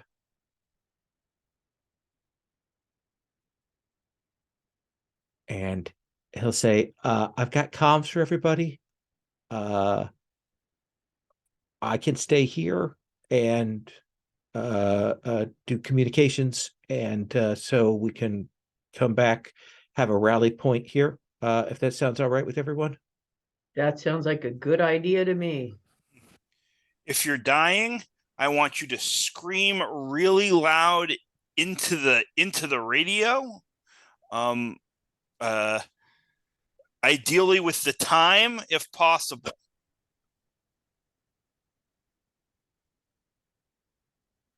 Can you handle that, Marco? It's Marcus, and yes, Marcus, I'm sorry. I can handle that. Fantastic. Clap him on the back. Well, he'll look at you, see this, kind of steps over and goes, he's kind of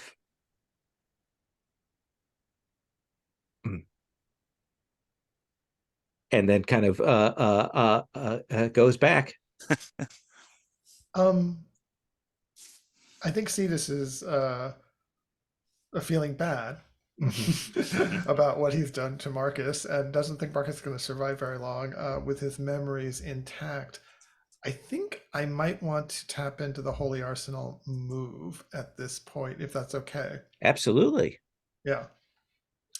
And so I think the symbol that Cetus connects to is Ariadne's thread, Okay. which allows you to navigate labyrinths and things that are trying to make you get lost. And so I guess what I do in this move, I've never used it before, is I roll, I'm sure, right? Or do I roll? Yes, I roll. Yep. Yes, how many darkness tokens do you want to spend? I will roll with 2 darkness tokens. Okay. That will leave me with 1. So you're opening yourself up to the divine energies at a rating of 2 out of 3. Okay. All right, and we'll see how the dice deal with me right now.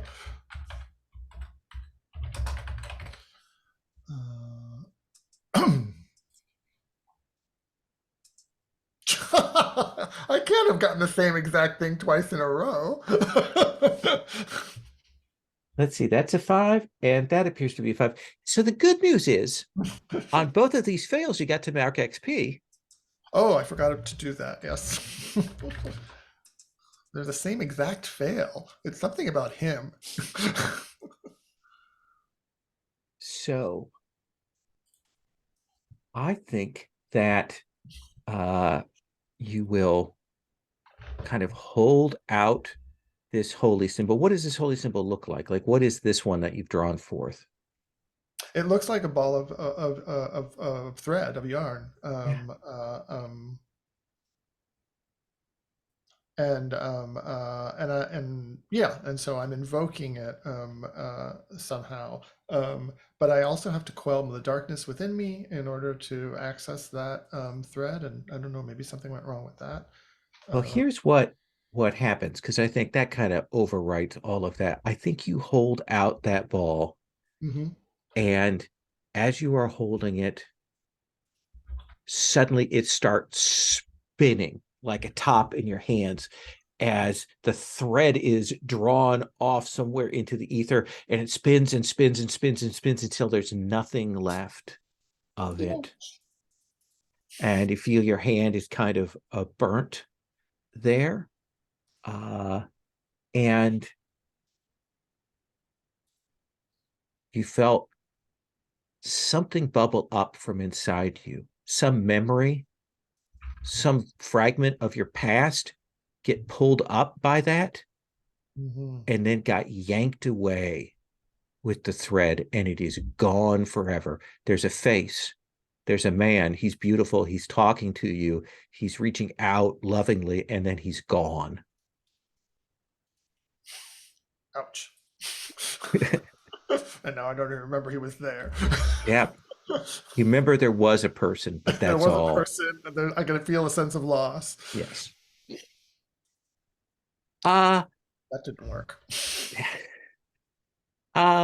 Samson, what are you doing here? Like what's your take on this? Are you scouting the area, or are you like trying to calm Cetus, who looks a little upset, or what do you think?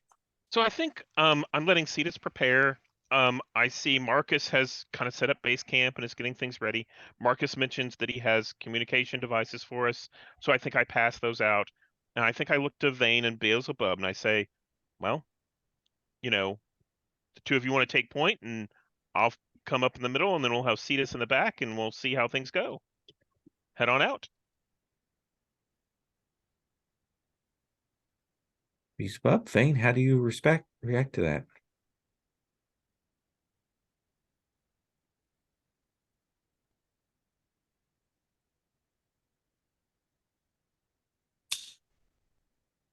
Definitely make that clicking noise with my tongue.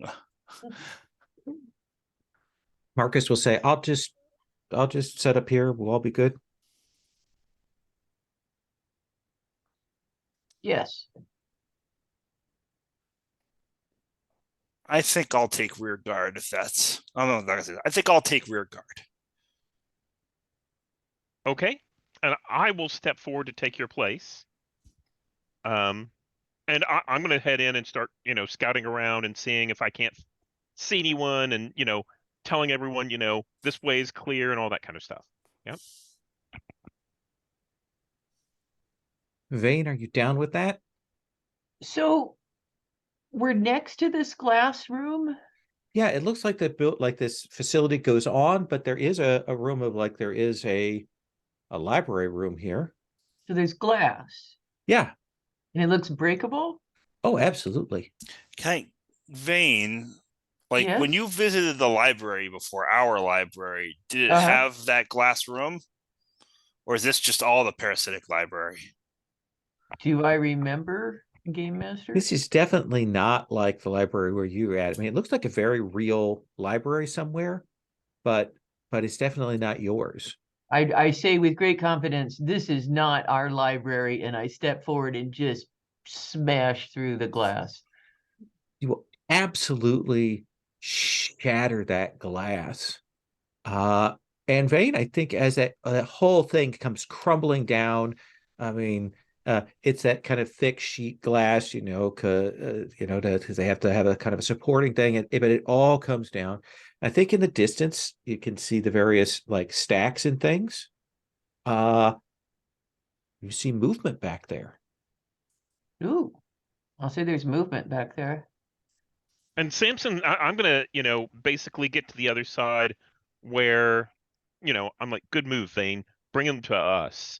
And, I'm going to step out of the line of sight so that whenever they come towards where the glass was broken, where that sound was, I'll be able to flank them. Yeah. I think the group will kind of stand there waiting, and Vane, you'll see there's movement, and it doesn't come this way.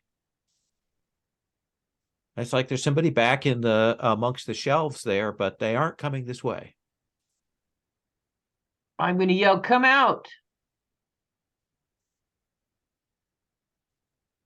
And you will see this figure step along the stacks there. It's probably a head taller than the tallest of you. There is a face, but it's obscured in shadow, like weirdly.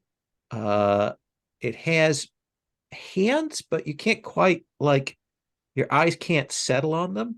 And it kind of walks to the end of the shelves. You can see it's kind of got a draped trench coat that like hangs on the floor, and it's got a big bag on its shoulder, and it comes out and looks at you, nods, turns around to go back to the books.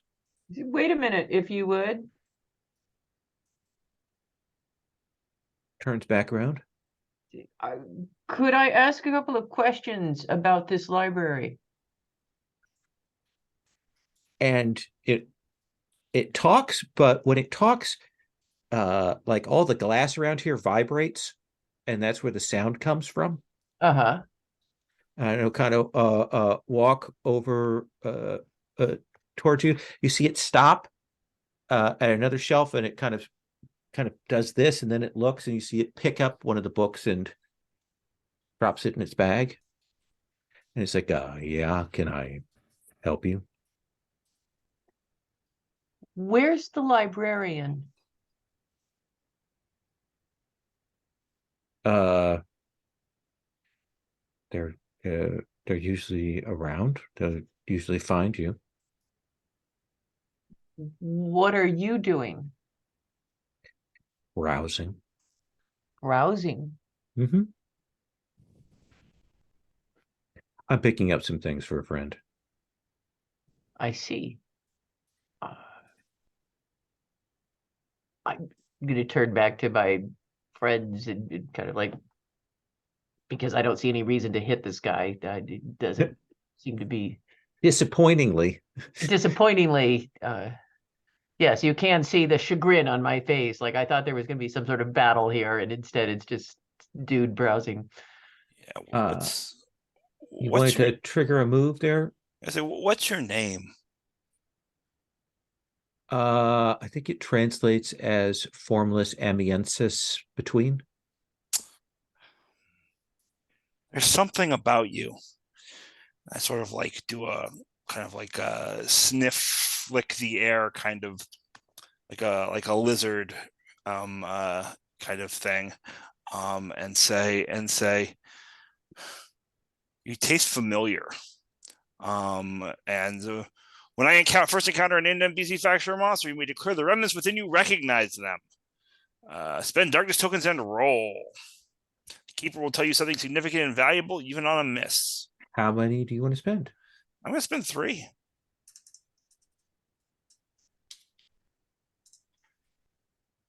Roll 2d6. And that is a 6 plus 3 is a 9. Okay. On an 8 to 10, that's not the right move. On an 8 to 10, choose one. The remnants may whisper many secrets. Choose one. You once fed on them, gain a bond with them. The sight of them calms the hunger within you, clear a condition. They may one day consume you. Erase one ruin.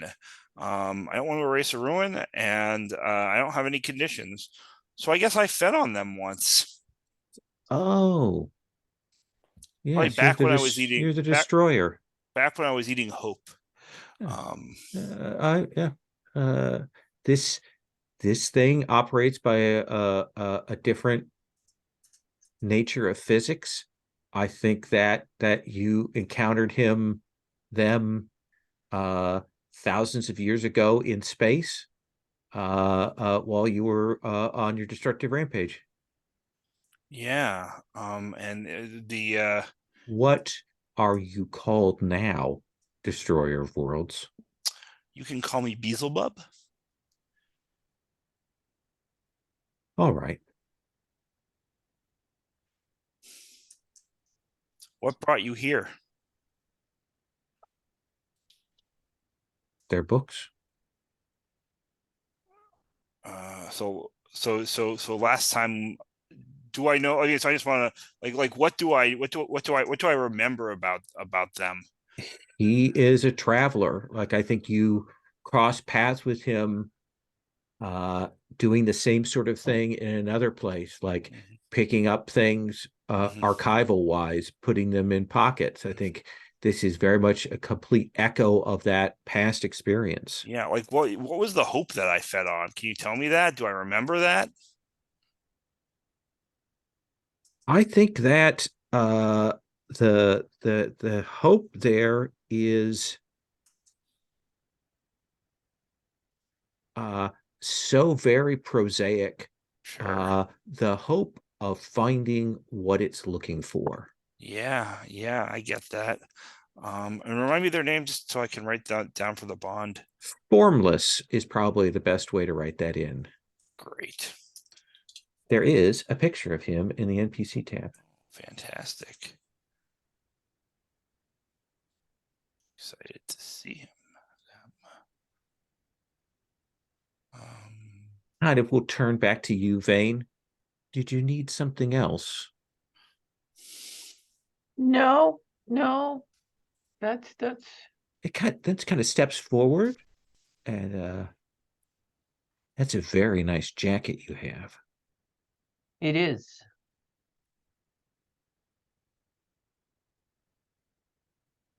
Lots of pockets. Lots of pockets. I And you can can see never. Vane is kind of sensing a potential fight, and just as this exchange goes on, you see Vane kind of just drawing herself up just a little and just kind of like lots of pockets. I can't work with pockets here in the same way. They get in the way of things. That's why I have a bag. What do they get in the way of? Me, Okay. the conceptual issues. You understand. Oh, totally formless. Totally. All right. Well, if I see the librarian, shall I tell him that you wish to see them? No, that's all right. I'll find them. All right, then. And Formless will bow and will head back into the stacks. Okay.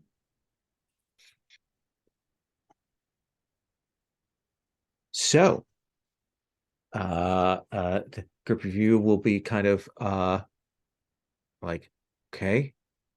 So here's the thing. We're kind of at this stage where we've got kind of an open-ended.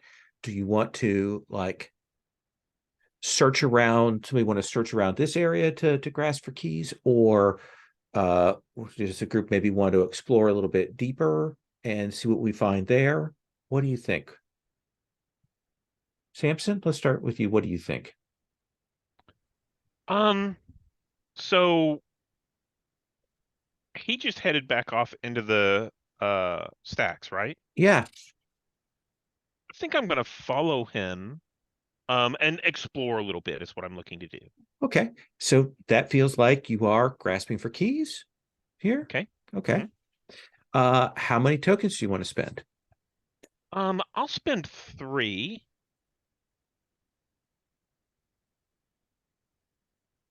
Let me roll that. That's a 7. Do you wish to spend a bond to Oh, push that up? yeah, that sounds. I like that. Okay. And I think I'll spend a bond. I'm going to spend my bond with the professor, who is in a book that we took from the first mystery, Okay. and I'm gonna use them to um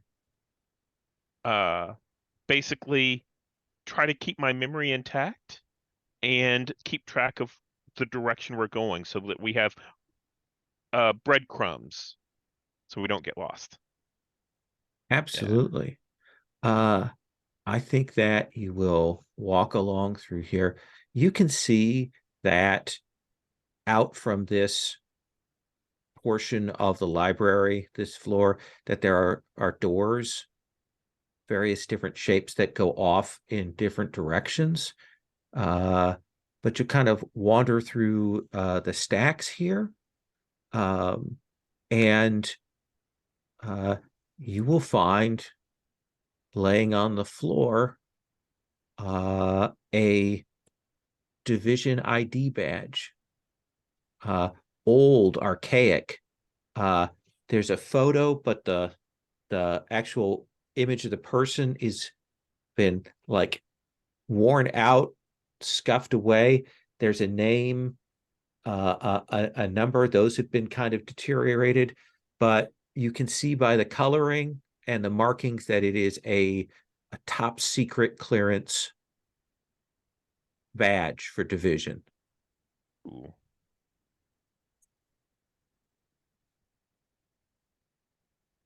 So you can mark that on the mystery map. Cetus, what are you up to here? I think Cetus leans over to Vane and says, "I'll be back in a second. Go ahead without me." And then the air kind of shimmers along one of the bookshelves. And I think Cetus wants to step into the dreams of the Parasitic Library. Okay. And do you have a move for that? Yeah, it's called Walk With Me in Dreams. Okay. And so I need to spend darkness tokens. And so I'll spend a couple. We'll see my rolling. It's not been good, but my luck will change. Actually, why don't I go ahead and roll, spend 3 darkness tokens rather than 2. That sounds good to me. But you've also rolled very low, so this is But probably in we'll your best find out interest. what happens. And library dreams. Let's see what happens. And that is a 14. 14. So that is on the high end. What is the high end result?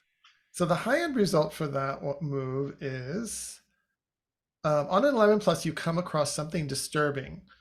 And there are 2 pick lists that I need to choose from, one above and one below.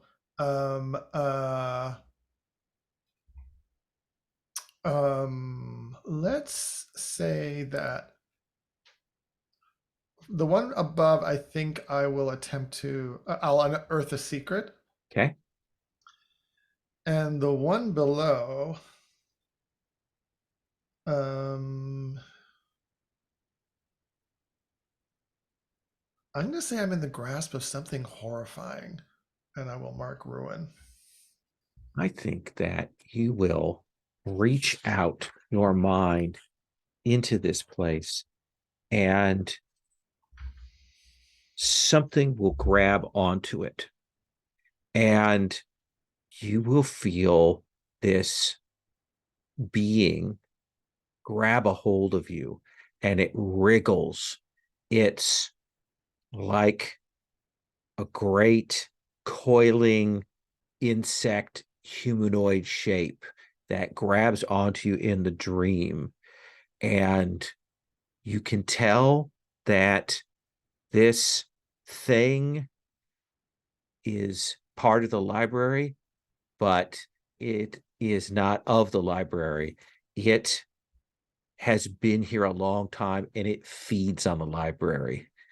It's a hungry worm in the belly of this place that consumes. and it's eaten countless secrets. And it's very dangerous, but it's also afraid of the librarian. Like, it doesn't want to be found out. And I think it kind of goes in a venomous susurrus, a kind of a shush, shush, shush, shush, shush, as it runs its leech-like mouth across your neck there in dream. Yeah, and I just that montage, and there's probably a scream that comes out of Cetus. Okay. And he's terrified. And I think somehow I guess he disentangles himself from all the little legs of this insect and stumbles back into what we call reality in Yeah. the parasitic library in front of his friends. I think it is that Cetus has vanished, Vane, Beelzebub, Samson, steps away, and then moments later, he reemerges, still full-throated scream coming out as he reemerges back into reality here. Covered in some kind of icky goo. Yeah. Pre-digestive goo.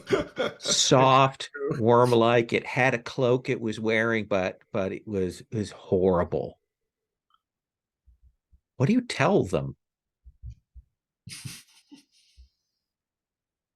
I think he's speechless for a moment, and again, there's some sense of loss of his integrity. He's kind of melting along the edges, and the form that he's created is kind of mushy. And he's on his hands and knees, and I don't know how people respond. I think Samson has already walked along. I don't know what Vane or Beelzebub how they respond when they see him. Vane is startled and somewhat concerned and will take a step forward, but then kind of not quite be sure what to do. And Yeah. I think you said that these are like digestive juices, but this thing had consumed lots of secrets. Yeah. Yeah. Yeah, I imagine that those juices, when he comes back in the real world, look like ink.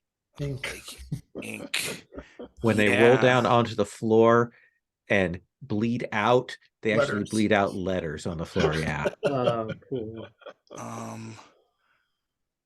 Cetus Yeah. shakes and more letters fly off of him. Yes. Like a dog. I think I'm going to like lean in and like put my hand on Cetus's. How like solid? You said you've lost a little bit of your integrity. Like, how solid is your form? It's the consistency of like if you fill of like a water balloon. So I put my hand on that surface, right? On that, I guess like that's like sort of like it's like tense, right? And like and mostly for the ink, right? And I pick up the ink on my hand, but also like there is something a little bit of comfort to it, I think. But then I notice the ink on my hand, right? I lean in and I just kind of lick my finger, kind of get a sense of what's happening there. It tastes like a fellow consumer, like a fellow eater of things. I think there's a familiar taste to this ink as you put it in your mouth. Yeah. I want to. I think I lean in and I whisper. I'm not trying to keep this from Vane. Like it's not whispering as in telling a secret, but I think it's to create a sort of sense of intimacy with Cetus. I whisper in Cetus's ear, "You did good. You found someone interesting." You won't let him eat me, will you? I mean, not if I eat him first. Yeah. That cheers Cetus up a bit. Um, Oh, is but it? but I'm actually I'm not sure how, like, I am a little bit trying to reveal my heart, and I'm happy to go further than sort of that moment of like to say a little bit more if you want me to in the fiction to trigger that. I think no. I think if you've set that up, well, how many points do you darkness do you want to spend there? I think it's I think it's two. I think it's two. Roll. Well, that was a two. So that's four. Okay. How many bonds do I need to spend to get that up to 8? That's another 4. Yes, it would be. Hold on. Let me look at my bonds here. I maybe want to do that. Believe it or not. What happens? I have a lot of bonds to spend, and I have not been spending. Okay. I think what this is, right? So I think it's the bonds with Elder Urdula, or Julia, Sister Teresa. Cetus is an obvious one.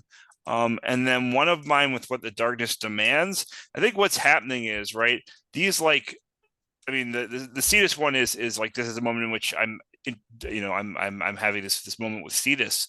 With Sister Teresa and Elder Urduya, it's about those past relationships, right? And sort of, I think the ways in which, around consumption with Sister Urduya, and some of that tension with Sister Teresa, like letting that go. And the dark, this is all about my appetite, right? Fundamentally, that's what I'm revealing to him. So I think that's the darkness demands part. And yeah, so I just spent 4 bonds to get this up to an 8. Okay. So your heart reaches there. You choose one. So what is it that you would like from this connection, Beelzebub, and then we'll check in with Cetus. I'd like to learn something important. I think that something important is, like, fairly straightforward, right? Like, I learned about this worm. I learned that there's another way. Like,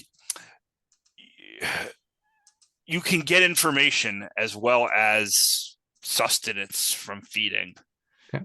Yeah. Which I kind of knew, but not in this, like, very concrete way, I think.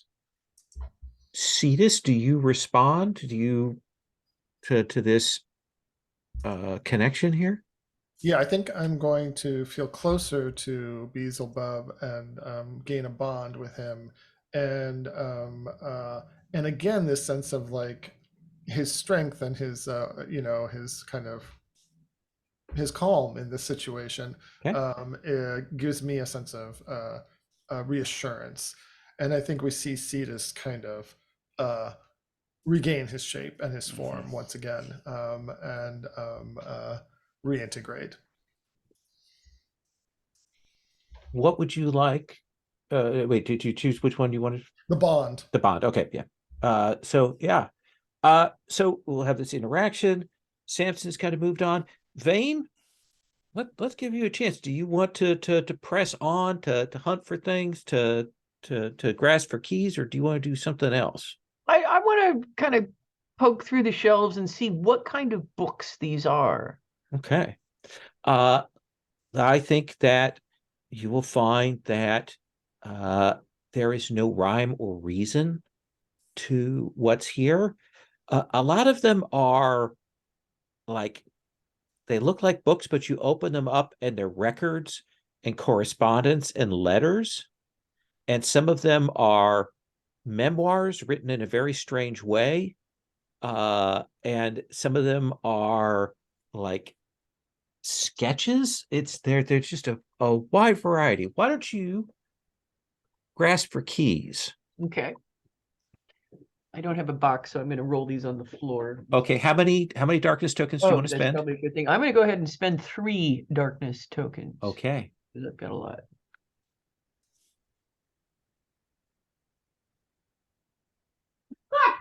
It's 2 plus 3. So let me look at my bonds. Okay. I need to get it up to an 8. Get to an 8, or you can mark a ruin to uncover a key. think I'll mark a ruin. I think that you will move along. And I think there's a moment as you're walking there when you see that there are some clothing that's on the ground. And you look and you recognize it as the uniforms of those guards that stopped you guys from going into the library. All right. And they are empty and their badges are blank. And I think that you just step over them because I think that's kind of who you are. And you will move a little further on, and the weirdly the library shelves go on and on and on. You're kind of trying to find the end, and I think you'll find at the end there is like a set of elevators.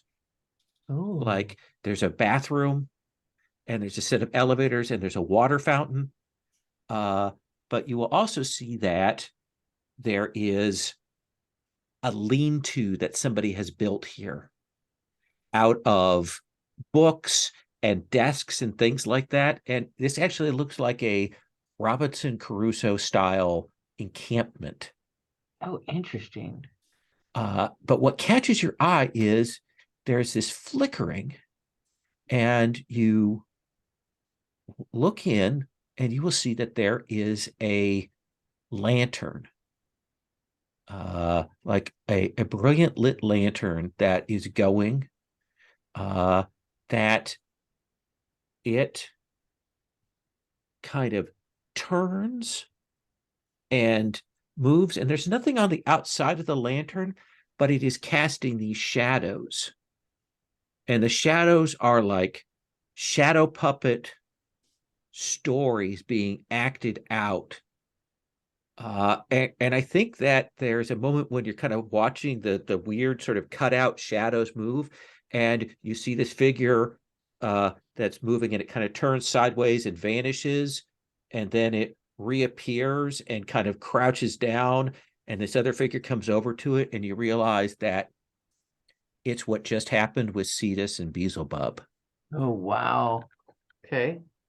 So that is the key. This is a lantern that replays secrets and events Okay. with these sentient shadows that it casts out.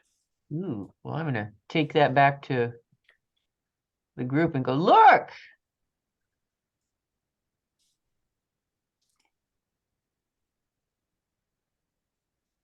Cool. I think that you kind of return back to the group, and you hold that out, Vane, and people are kind of looking at it, and then there is a rumbling, and all of you will see suddenly almost sort of Terry Gilliam-esque, suddenly the shelves start shifting around and moving, and then two of these shelves come and slam in front of Vane and cuts Vane off from the three of you, and you don't see Vane anymore. And that is where we will take up next Oh, time. no. Since Vane is not going to be here next time, that is Yeah. how we will move Vane off stage. Does that seem Well reasonable? done. Well done. Awesome. So let's do XP, end of session XP.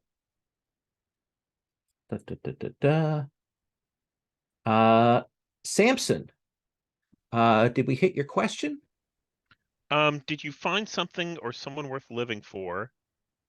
And I tried to work that in with the discussion I had with Paige, the sister Absolutely. of Yeah, I think that was Jamie great. Corber. Yeah. That hit a couple of things. I think that also expressed your humanity. So you can mark an XP for that. Did you learn something about yourself and or your impending ruin? I think the discussion that I had with Beelzebub did that. Mhm. Yeah, absolutely. And did you learn something about a fellow monster? I think during that same conversation, I learned about Beelzebub's hunger. Okay. Yeah. So you didn't you don't have to mark a ruin because you did uncover a key. So you're good on that score. Perfect. Beelzebub, did we hit your XP trigger? I don't think I gave into my hunger at the worst possible moment this Not session. yet, but I think we can do that next time. Oh, I'm not worried about it. Yeah. Did you express your monstrous nature and or your humanity? I think both. I Okay. think in a few different scenes. Mark XP, did you learn something about yourself? I did. I learned a little bit about my past life, or not my same life, but like my Same early life. life, and Okay. you know, how I feel about that the destruction I caused. I think that's perfectly fair. Mhm. So go ahead and mark that. Did you learn something about a fellow monster?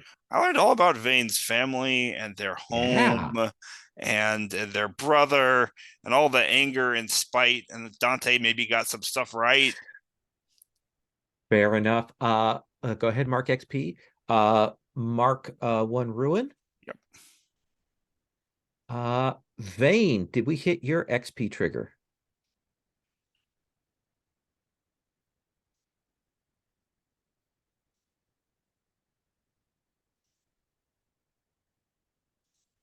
Sorry, my mouse stops working periodically Fair unless enough. I plug and unplug it.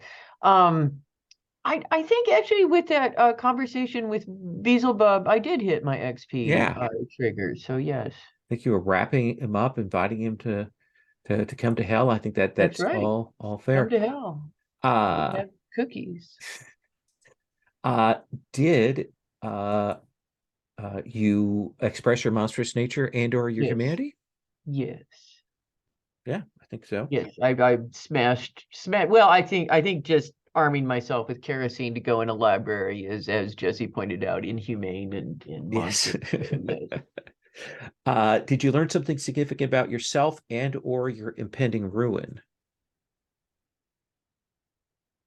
I think we did see something of that with you stomping on that clothing, right? Oh yeah, you did. All right. Yes. I'm gonna mark that. Did you learn something significant about a fellow monster? Yes, I had that conversation with Beelzebub again. Okay. Mark XP, and you do not have to mark ruin. Huzzah. Cetus, did we hit your XP trigger? Am I unmuted? Yes. Yeah, I think I did reclaim a fragment of my memories, the memory of the flood of the Yeah, that was great. yeah. Did you express your monstrous nature and or your humanity? Well, definitely my humanity with being so excited about Courtney's invitation to the potluck. Absolutely. I'd also say your monstrous nature as you tried to steal the protection that Protection from from poor Marcus. so mark an XP for that. Do you think you learned something significant about yourself and or your impending ruin? Well, I think that vision also is Yeah. is similar about what it will be like if I am the harbinger. Yeah. Yeah. Mark XP, did you learn something significant about a fellow monster? I'm trying to think whether the interaction with Samson or with Beelzebub, what I learned from that.